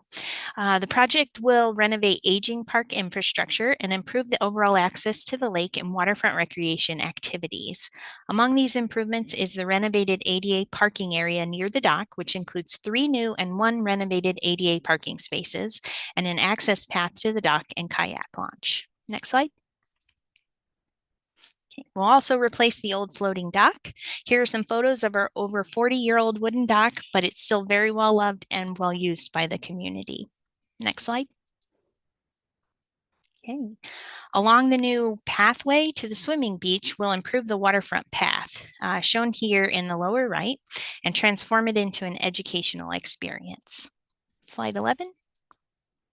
Okay, the proposed renovations will enhance public access while minimizing their impact on the site's natural features. The dock, parking, pathways, swimming access, and picnic areas are all designed to fit within existing footprints, preserving the park's natural setting. Slide 12. The new floating dock will include an accessible kayak launch, extend the fishing dock further into the lake for better fishing access, and expand the boarding area at the boat launch to accommodate multiple users at one time. The dock, featuring graded decking, is designed sustainably to minimize impacts on the lake and surrounding habitats. I'm going to point out really quickly the area of the dock that's outlined in orange here has been prorated out of this grant because it's more dedicated to motorized boating. Slide 13. The educational pathway shown here in green will provide access between the day use area and dock with the addition of 3 overlooks featuring seating and interpretive signs. It will help educate and increase awareness of aquatic lands, focusing on the stewardship of the lake, habitat, and healthy shorelines. Slide 14. The environmental benefits of the proposed project include replacing the old dock, which is solid wood and was treated with CCA originally, with a durable composite material floating dock that will not require fill or disturbance of the lake bed. The new dock will have a graded surface, allowing sunlight to reach the water and enhance habitat conditions. Slide 15. Other environmental benefits include removing over 13,000 square feet of non-native lily pads to reduce water stagnation, improve water circulation, and fish habitat. We will also replace invasive plants and lawn with native shoreline vegetation to stabilize the shore, prevent erosion, and provide food and habitat for aquatic life. Slide 16. So for Section 3, need for public access, local priorities. We regularly hear from the public and parks field staff of the need for improvements to the dock and swimming area. This feedback was reflected in a recent online survey for the project, where 28% of visitors say they did not use the dock, mostly because it's unsafe and there are conflicting uses. Slide 17. Of the 72% of respondents who answered that they do use the dock, we know they enjoy it for strolling along the waterfront, fishing, and swimming and boating. Most respondents let us know that they would use the dock more if it were replaced or if it had features to improve safety and accessibility. Slide 18. We asked survey respondents what they enjoy most at Flowing Lake Park and what activities they would like to do in the future. Of the activities, people expressed a desire to do more. 3 are linked to our project's improvements at the dock. That's kayaking, fishing, and motorized boating. Nearly everyone indicated that water-related recreation and access were important to them. Slide 19. The project addresses several priorities from our Parks and Rec Vision Plan, our Comp Plan, Regional Open Space Plan, and Parks Mission and Vision. Key elements include improving sustainable shoreline habitat, educating about park and lake stewardship, improving existing parks and meeting current needs, introducing innovations such as the accessible kayak launch to attract regional interest, and enhancing accessibility for a more inclusive recreational system. Slide 20. In Snohomish County, over 12% of our residents live with a disability and 6% of residents have an ambulatory disability. In other words, this is a disability that limits the use of their legs. While the proposed design will address all disabilities where appropriate, it more directly addresses improvements for people with ambulatory disabilities and people who use mobility devices, especially in the accessible kayak launch, the new pathways, and the access to the dock. Slide 21. Shown here are similar recreation opportunities in our park system. There are only a few waterfront parks available in our system that have swimming, kayaking, fishing, or strolling along the waterfront. Because these opportunities are not available in the nearby Panther or Storm Lake, we've identified these types of improvements and specifically making them accessible to all visitors as being very important at Flowing Lake. Slide 22. This map shows nearby accessible recreation opportunities in our parks. We have accessible camping at Flowing Lake, but not accessible fishing, swimming, or kayaking. These opportunities are also not available at Storm and Panther Lake. Slide 23. Okay, we hear from park users and field staff all the time about the demand for more parking, reducing the conflicting uses at the dock, and the need for ADA facilities and other improvements. And slide 24.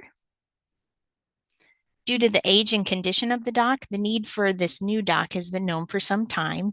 Photos here are from July of this year and show the typical busyness at the dock and how both the existing lily pads and the short docking area at the boat launch force a lot of use along the front of the dock. Slide 25. We expect visitors to grow, including off-season demand, because the days are getting hotter, and on hot days, this site reaches max capacity. The county is growing in population and demand continues to grow, and we anticipate keeping the recreation offerings much the same here at the existing park. We just want to make sure they're accessible to all. And slide 26. Section 5, project scope for public access. The site's natural features include the lake and the shoreline that are currently full of invasive and non-native plants, and that will be replaced with native plantings. Slide 27. The existing parking lot near the dock includes one accessible parking space that doesn't meet current ADA guidelines, and more ADA spaces are needed. We anticipate that the need for accessible parking will increase with the addition of the accessible recreation opportunities.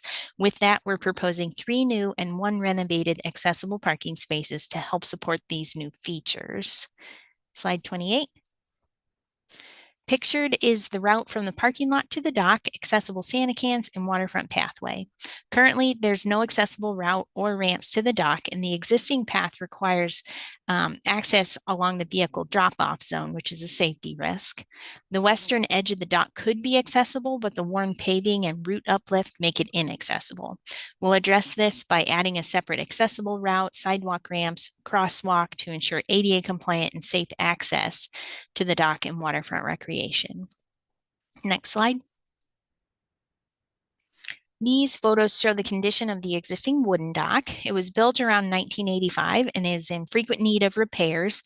It's solid wood. It was originally treated with CCA, doesn't meet ADA guidelines. Safety is a concern. And because the configuration and the existing lily pads, there's often conflicting uses. The project will replace the dock with a new floating dock that is safer and accessible. It's made of sustainable materials, expands recreation opportunities, and improves the existing in-water conditions. Slide 30. The lily pads obstruct the fishing on the left side of the dock, leading to overcrowding for fishing and fishing lines, boat parking, and launching boats and kayaks, more towards the right side and the front of the dock. The proposed design addresses this by removing the lily pads to make the entire dock edge usable and dedicating the left side to kayaks. Squaring off the lower right corner will also create more space for boat launching and parking, and extending the fishing dock to 153 linear feet will provide dedicated fishing space and reduce conflicts with boating paths. Although the new dock will be only 450 square feet larger, it will create 3 distinct zones for boat launching, fishing, and kayaking, reducing the activity conflicts. Slide 31.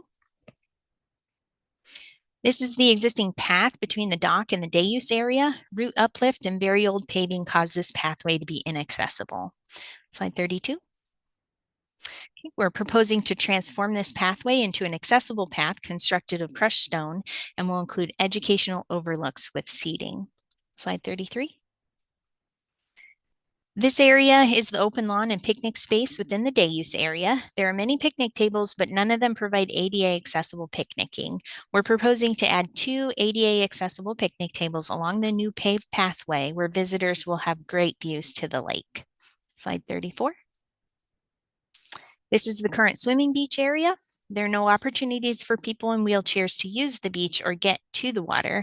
After adding the new path to the beach will be regraded to a gentler slope, and we'll add an accessible beach mat so that visitors using wheelchairs can get onto the beach in the sand and into the water for swimming. So that beach mat is also prorated out of the grant. Section 8. David, do you want to advance to the next slide for me? Thank you. Okay, development design. As we review the development design, I'm going to reiterate the 4 project goals that are shown here and that we talked about in the beginning. Slide 36. Okay, the new floating dock will have more durable, sustainable, and slip-resistant surfacing and will add guardrails for safety. The dock will be longer lasting and will simplify maintenance requirements in the long term. Slide 37. The new dock will have 8 accessible benches and will maintain the boat launch, boarding area, and fishing access. Slide 38. Our second project goal was to create new accessible recreation opportunities in addition to the swimming, boating, and kayaking and fishing opportunities that people currently enjoy here at the park. Next slide. Here are some examples of that accessible kayak launch. The kayak is placed into the chute, then a wheelchair user can transfer to the kayak using overhead bars, transfer steps, and a pull-out seat. Next, the kayak can be launched into the water. This setup can be used by all kayakers and benefits wheelchair users and others needing extra assistance, such as those with bad knees. Slide 40. The dock will extend a new fishing area, an additional 30 feet into Flowing Lake for access to better fishing opportunities for people who typically only have fishing opportunities along the shoreline. The guardrail will dip down in certain segments to allow more vertical space for fishing poles if a person is sitting on a bench or in a wheelchair. In slide 41. The new accessible path through the lawn will connect the existing paths to the beach. Our maintenance team prefers the crushed stone to other types of paving that are more susceptible to root uplift over time and are harder to maintain. The beach access mat, which is an important feature in providing access to the water across the sandy beach, will be seasonally installed, and it's not a part of the grant project. Slide 42. The third goal is to create an educational waterfront experience. Each educational overlook will include seating as well as a playful but educational sign. With limited lakes in our park system and an increased need to improve lake and stream habitats throughout the Puget Sound region, this is a perfect opportunity to educate about lake stewardship and what people can do to become better stewards of our lakes. Slide 43. We've identified a few educational topics to focus on, including stewardship of the lake and habitat within it, and creating and maintaining healthy shorelines. Slide 44. Finally, the paths shown in green and blue will be fully accessible, connecting parking, seating, and picnic areas. This new route will also link to 2 restroom facilities, parking lots, accessible campsites, and other park features. The many accessibility barriers to the dock will be removed, and the new plan will provide access to all dock features while improving overall safety. Slide 45. Shown here is a summary of the project budget. The cost estimate was determined using manufacturer's quotes for docks, running realistic quantities and takeoffs in AutoCAD to ensure accuracy, utilizing recent bid tabs from similar projects and other industry standards for cost estimating, such as RS means. Slide 46. Shown here is the anticipated project timeline, which includes the permitting process. We have confirmed that the project will not need a core permit, which will allow us to get through design, permitting, and construction by the end of 2026. And we are currently working towards 60% construction documents. Slide 47. Okay, so for section 11, project engagement, to gather input on this project, we held a workshop with our maintenance and ranger staff to hear about the project needs. We also visited the site with our Parks Accessibility Task Force to understand the ADA improvements that are needed. We held 2 public open houses to gather ideas and feedback and followed that up with an online survey. We also heard from community members that use wheelchairs at this park in several one-on-one meetings, and that helped us to understand the improvements needed from the perspective of someone who uses a wheelchair. They're able to share valuable insight on what can make this project better. Slide 48. We heard in the online survey that the top 3 improvements for the project are slip-resistant dock surfacing, benches on the dock, and the accessible kayak launch. 70% of respondents said that the interpretive and educational features were important, and of all of these improvements have been incorporated into the project. Slide 49.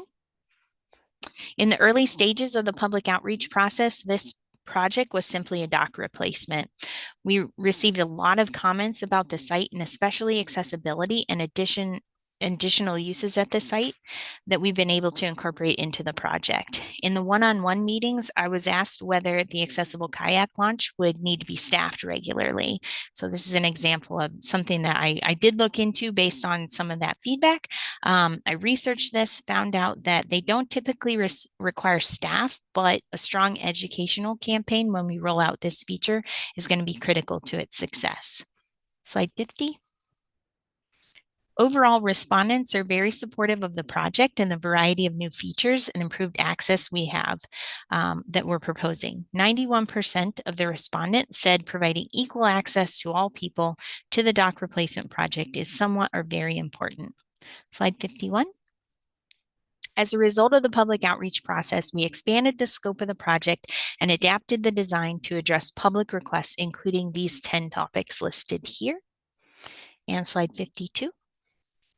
We received 5 letters of support, including endorsements from the Snohomish County Sports Commission and the Snohomish County Parks Advisory Board, both of which advocate for expanding accessible waterfront recreation opportunities.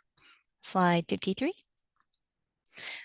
Our other 3 letters of support are from community members that I've had the ongoing one-on-one meetings with, and also from the ARC of Snohomish County. As an example, talking with Steve and Chris, who both use wheelchairs, their feedback so far has been invaluable in fine-tuning the design of the waterfront improvements.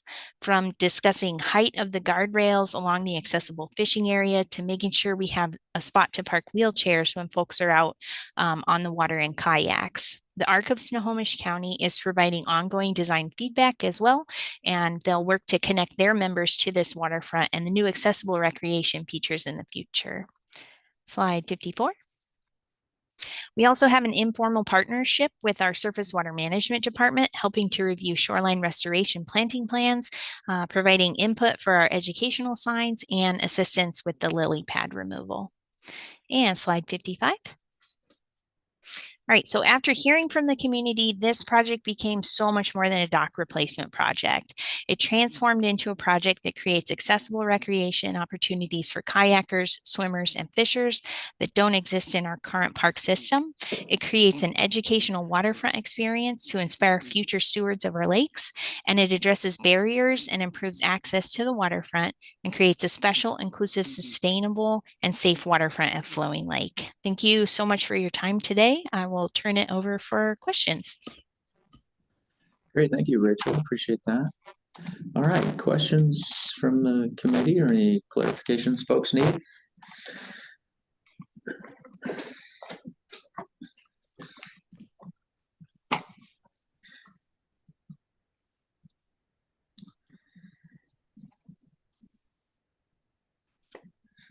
I think it was pretty thorough.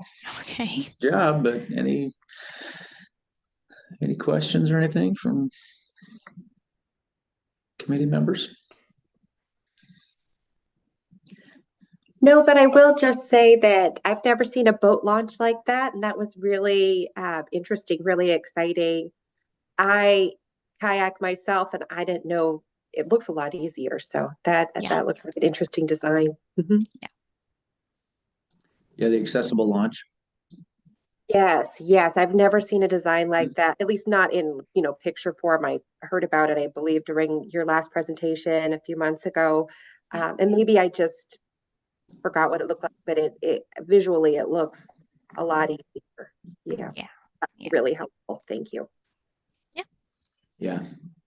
Yeah, and it's really good for all users, like many accessibility improvements. It's great for everybody, for kids or anybody. Kayaks are not real stable till you get down inside them, so it's nice to have the handrails. Yeah, go ahead, sure. Go ahead, Mike. Yeah, I think like Carl says, very thorough. Don't really have any questions, except for I was just wondering, and I'm sorry if maybe it's just a clarification if you already stated this, but with the dock replacement, have you, or with this project in general, have you been coordinating with permit agencies to this point? Yeah. We confirmed with the Corps that we're not going to need a Corps permit. So a lot of the coordination has been with them so far. We've been coordinating with WDFW. At this point, as we're working towards 60%, we're getting to a point where they're going to be ready to look at the project more thoroughly. They gave me some pretty overall review comments early on. And then we've had ongoing discussions with our PDS, our local permit agency. I feel like I'm missing somebody. There's been a lot of permit conversations. Imagine there's some tribal consultation via the Corps permit. Do you know which tribes are? So we haven't reached out to any of the tribes because we don't need the Corps permit on this one. I imagine if we do get the grant, though, we go through the archaeology review. And I have had early discussions with Gretchen Keeler, who's our county archaeologist on this one. So she's aware this is potentially a process that we'll go through. All right. Okay, thanks. Yeah, thanks. That is part of our standard process. For funded projects. Our cultural resources team will review it and basically facilitate a consultation and review to find out if any additional requirements might be needed, like a survey or monitoring or Yep. anything like that.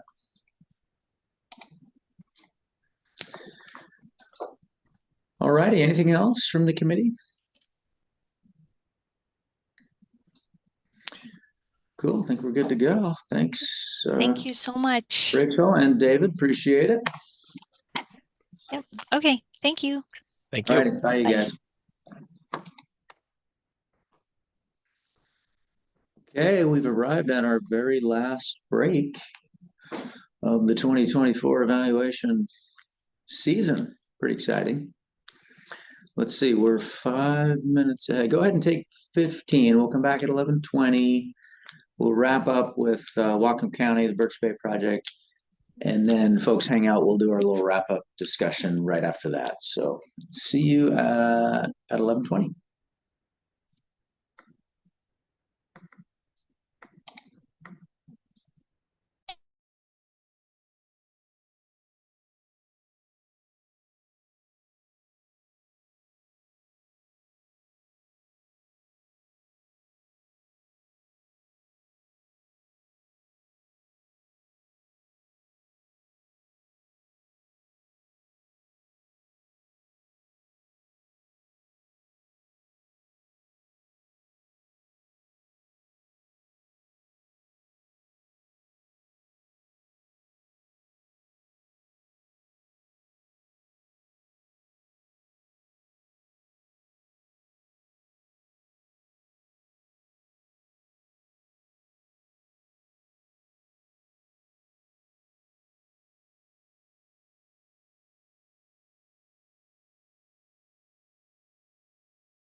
All righty, welcome back, everybody.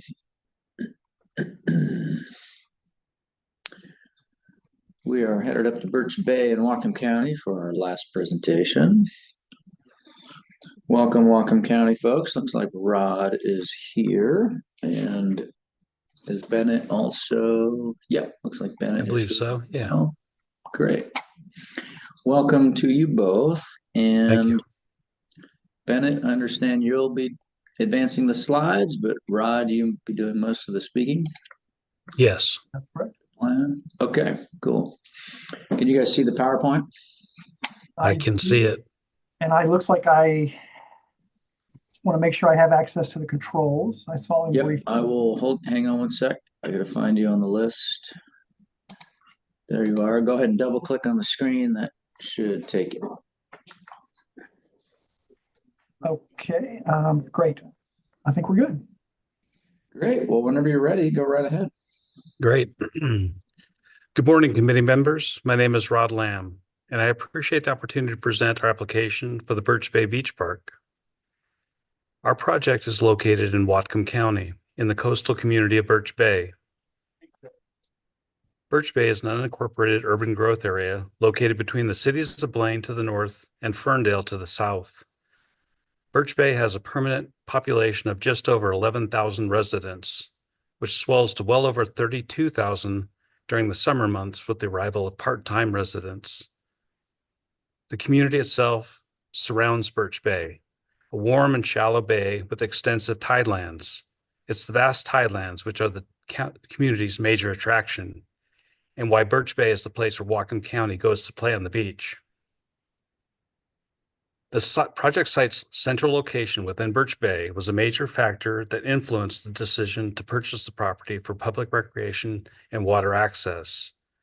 Additionally, nearly 90% of Whatcom County's population live within the project's 25-mile service area. Whatcom County is requesting $500,000 to complete the initial phase of park development that includes the most needed and most costly improvements: public restrooms and off-street parking. This property was acquired in 2014 from the Vogt family, a long-established Birch Bay residents who hope to see their property secured for public use. The property consists of 4 acres of uplands and 10 acres of tidelands.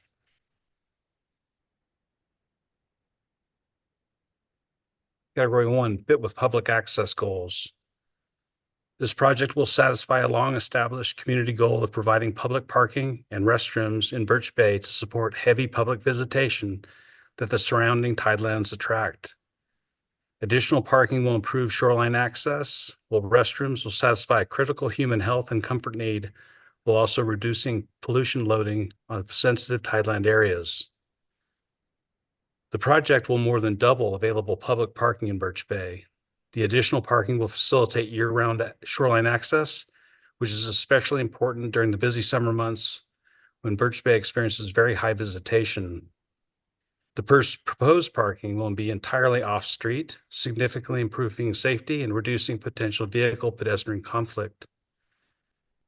The project includes an accessible route from the off-street parking to a public restroom, picnic areas, and a 1-mile-long bayside multi-use pathway.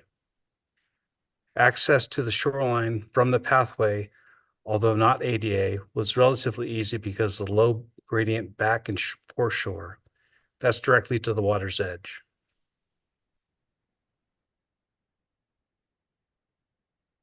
Slide 7. Category 3, need for public access, local priorities. Whatcom County is fortunate to have an abundance of saltwater shoreline. However, only a fraction is publicly accessible, and the portion that is very limited in supporting infrastructure. For example, there are less than a dozen public restrooms located throughout Whatcom County's accessible saltwater shoreline.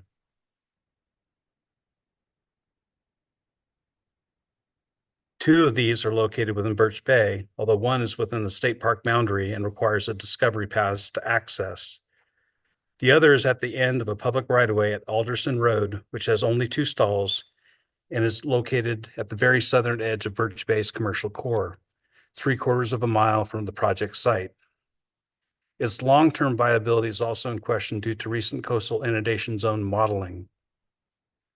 The community has addressed this service gap with short-term solutions of providing Santa cans distributed throughout the commercial district and in proximity to existing public shoreline access sites. Adequate public parking to facilitate shoreline access is also in short supply. Just 116 on-street parking spaces are available along the 2.5-mile shoreline nearest the commercial district. Birch Bay's economy is heavily dependent on tourism, and businesses and residents have consistently identified additional parking and public restrooms among the community's highest priorities to support outdoor recreation and nature-based tourism.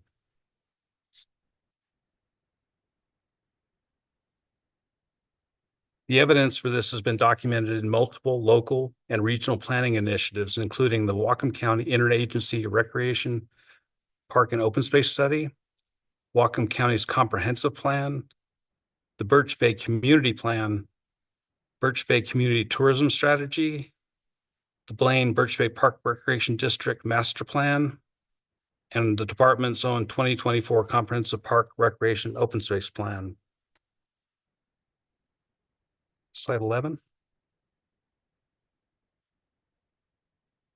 The property was formerly operated as a private resort named Edgewater and featured rustic cabin rentals. Being previously developed, the property is well suited for the proposed project scope. All previous structures have been removed, only asphalt roads remain.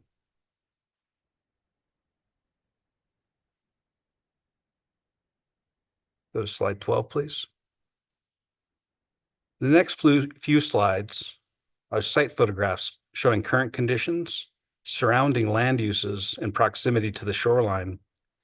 We'll begin on the shoreline path. It's situated between Birch Bay Drive and the bay.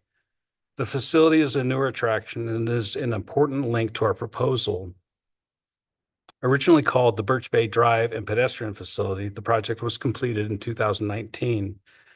The project had two primary objectives: improve pedestrian safety by separating pedestrians from vehicle traffic, and to mitigate damaging winter storm impacts associated with tidal inundation and high tidal and wind waves carrying dangerous debris.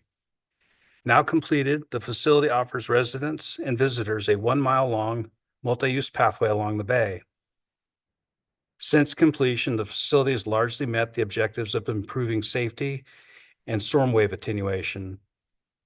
It's also created a unique experience that has added to the appeal of Birch Bay. The project didn't address acute service gaps of insufficient parking or restrooms. Here we've crossed Birch Bay Drive and are looking north along the park. The next image was taken from the shoreline path, looking east towards the project site where a future crosswalk will be installed, facilitating shoreline access. And now we've crossed Birch Bay Drive and are looking north along the park frontage. This shot is taken from the same place looking south. Another view inside the park near the northwest corner of the project area looking south. This view is from the same point and looks east. You can see single-family residents beyond sitting on the edge of a bluff on the eastern side of the project area. This slope is the only area of the site that has any significant elevation change, as all of the other areas are quite flat. This image is looking to the southwest. You can see the Santa cans in the middle of the picture where we cross Birch Bay and where the future crosswalk will be located. This image looks due west towards the bay and the future crosswalk location. This image was taken at the southwest corner of the project and is looking east along the park's southern property boundary. And this final image was taken at that same spot, looking to the north along the frontage. This is a better angle to see the tsunami siren, which will be relocated to a less prominent location prior to park development. Documentation affirming this understanding has been uploaded to the attachment section of our application. This project proposes closing existing service gaps and improving public access by developing new off-street parking facility, restrooms, and a fully accessible route that connects these improvements to a signalized crosswalk that will provide access to a 1 mile long shoreline multi-use path. Other improvements include picnic and day use areas, site furnishings, informational and interpretive signage, and street frontage improvements.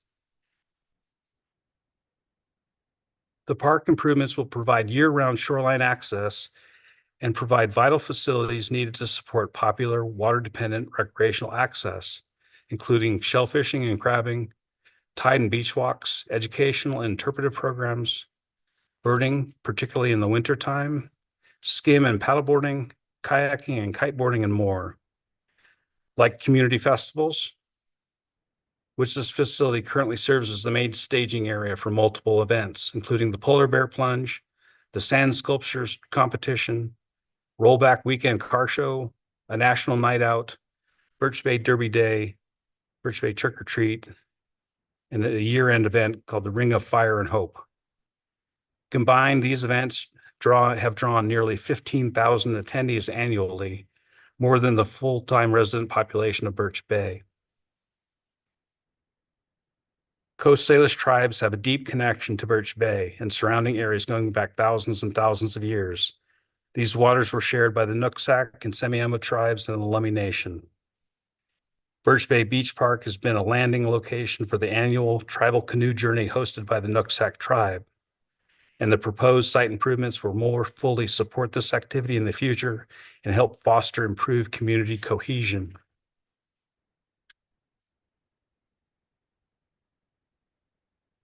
Item 8, development design fit. The master planning effort resulted in a preliminary design, project scope, and phasing plan for Birch Bay Beach Park. The arrangement of proposed improvements is responsive to the site opportunities and constraints. Primary improvements include the off-street parking, which is located along the eastern edge of the site, preserving the western site area for public restrooms, the accessible pathway that connects the park to the shoreline, flexible open lawn and picnic and play areas, and of course the 180-degree blue water view. The configuration is efficient and well organized. It's also responsive to known cultural resource discoveries revealed during the assessment conducted during the planning process. By concentrating the most intensive land disturbing activities on the eastern side of the development site, impacts to potentially more sensitive areas to the west are avoided and are minimized. Water quality and protecting Birch Bay is critically important to residents of Birch Bay who have imposed a tax assessment on themselves that is directly related to the quantity of impervious surfaces associated with each tax parcel. These revenues are used to address concerns about water quality, flooding, and the loss of aquatic habitat. As such, all impervious surfaces proposed will meet or exceed Department of Ecology stormwater requirements. Further, because of the high user numbers that are anticipated with the development of the park, there are opportunities for public education and outreach regarding the health of Birch Bay and activities that are currently underway to restore and protect its fragile marine habitat. This slide shows examples of the primary project scope elements, which include the low impact parking, which would be pervious and have its stormwater infiltration, the 6-stall public restroom facility that will also include an outdoor shower unit for rinsing off, and of course the accessible walkway connecting these park features.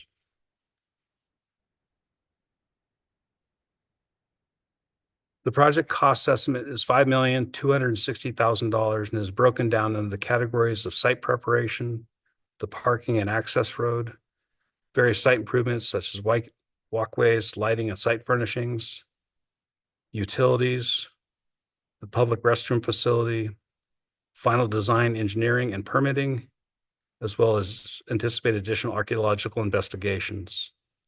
The project cost estimate was developed as part of the master planning effort. Whatcom County contracted with Robert Droll, landscape architect, who prepared the estimate.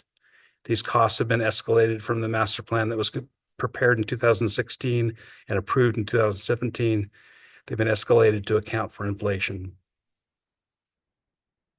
Final design and engineering and permitting still need to be completed and offer one more opportunity to solicit community input to ensure the most responsive shoreline access facility. If we are successful and awarded grant funding, we'd be able to immediately begin soliciting qualifications from consultant teams. A tentative schedule would be completing final design and engineering by September of 2025, followed shortly thereafter, approximately in February, anticipated with permit approval.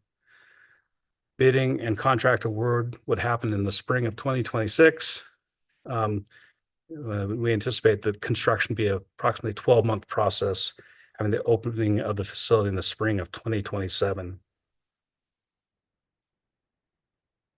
In terms of public engagement, a wide variety of public engagement initiatives have been completed over several decades. Through multiple local and regional planning efforts identified previously, these engagement methods have included intercept surveys at community events, mail out phone back surveys, and online surveys, public brainstorming workshops, and direct community engagement that members have made on behalf of this project to the Planning Commission, the Parks Commission, and the Whatcom County Council, advocating for continued support for basic infrastructure to support the high visitation that Birch Bay receives.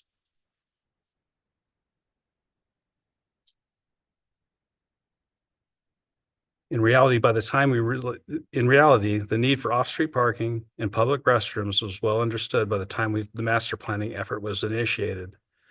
Rather, the focus was on developing a plan that would not only accommodate existing use, but anticipate increasing numbers of visitation. In order to realize the responsive solution, the Parks Department worked with civic leaders to identify and assemble a steering committee that would provide a direct conduit between the design team and the community, especially community members that are typically challenging to reach. Steering committee composed of 7 members, met a total of 3 times. These meetings helped inform and make more effective 3 community workshops. At the end of the culmination of the plan, Whatcom County Council recognized the deep level of commitment the local residents had for the proposed plan and adopted it unanimously. Category 13, project engagement partnerships. The project does enjoy quite a bit of support from local organizations, including the Birch Bay Park District, which has committed over $90,000 of funding to support development of the park. The Birch Bay Chamber of Commerce also stages seasonal events that expand community awareness of the proposed park development, resulting in high levels of grassroots community support. The Chamber is also lending organizational support to the Friends of Birch Bay Beach Park, a local nonprofit being established to secure private donations and spearhead a variety of community fundraising campaigns. We're also working with our Public Works Department, looking for ways to leverage county road funding to offset some of the parking and entrance road construction costs because of a planned transit stop at the park. In conclusion, approval of this funding request will result in the development of a tremendously needed undeveloped community asset that will have genuine regional benefits, improving safety, access, and enjoyment of Birch Bay. With that, I thank you for your time, and I'm happy to answer any questions.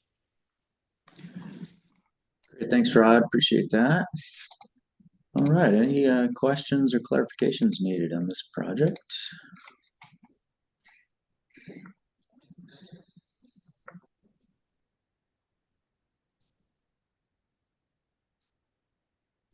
Mike, go ahead. Yeah, I'll just chime in. Yeah, thanks, Rod. Good presentation. I think, yeah, you demonstrated the need there really well. I was actually glad to hear there at the end, you talked about a transit stop. That seems like that would be a really, hopefully that goes through. That'd be a key piece, I think, and as far as getting people out there and reducing the trips and, making your proposed parking meet the target. Mm-hmm. Just couple little things like design related questions. Did you mention the parking surface was going to be pervious asphalt? Yes, the preliminary stormwater study that we looked at during the planning process our civil engineer believed that we'd be able to infiltrate the stormwater on that site. Oh, okay. We're- I guess there's I was gonna- just, I'm sorry, I didn't mean to. no, go ahead.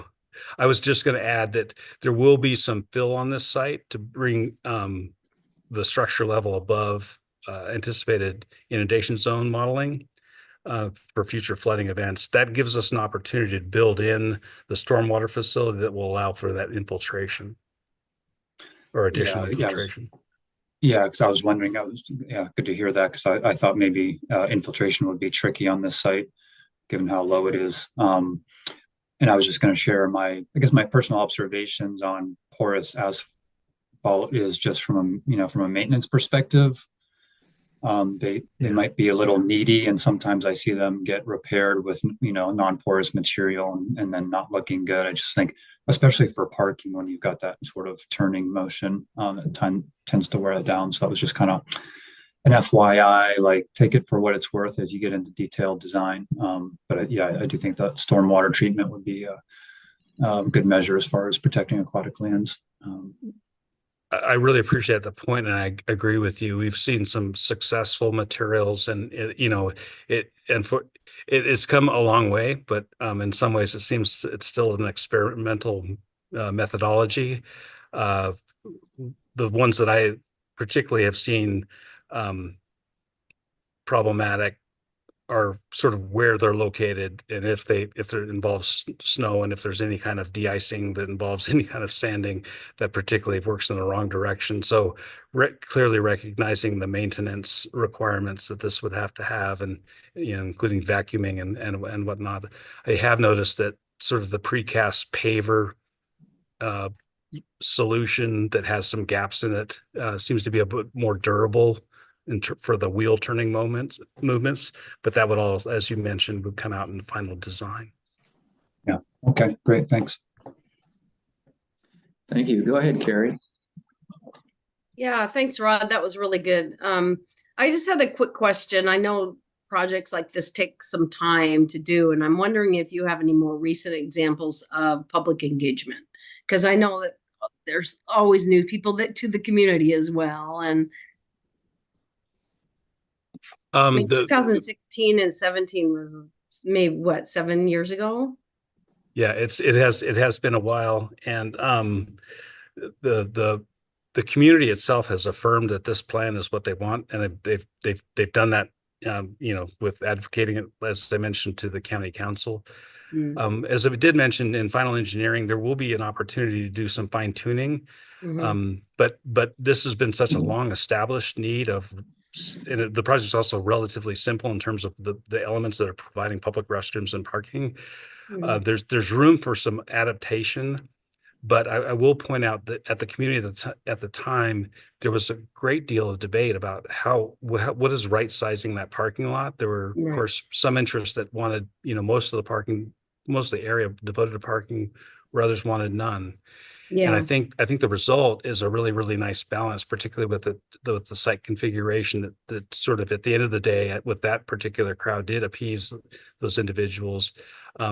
We haven't heard a whole lot of counter proposals that since that time. Yeah.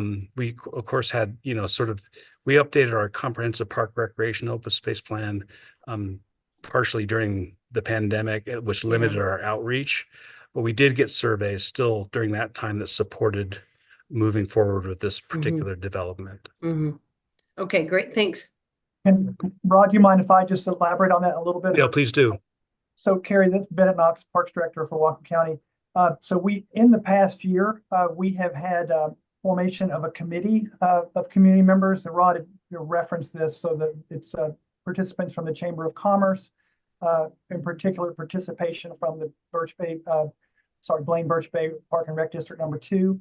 So this is a community committee that's formed to really push us to advance this project and also work in partnership as it relates to the fundraising that the community is going to be engaged in.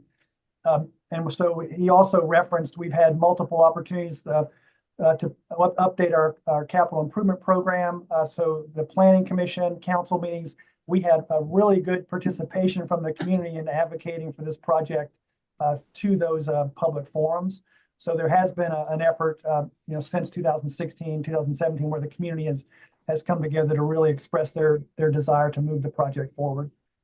Great, thank you. Thanks, Bennett. All right, any other questions for this project or clarifications that folks need? Whoops, jumping around there.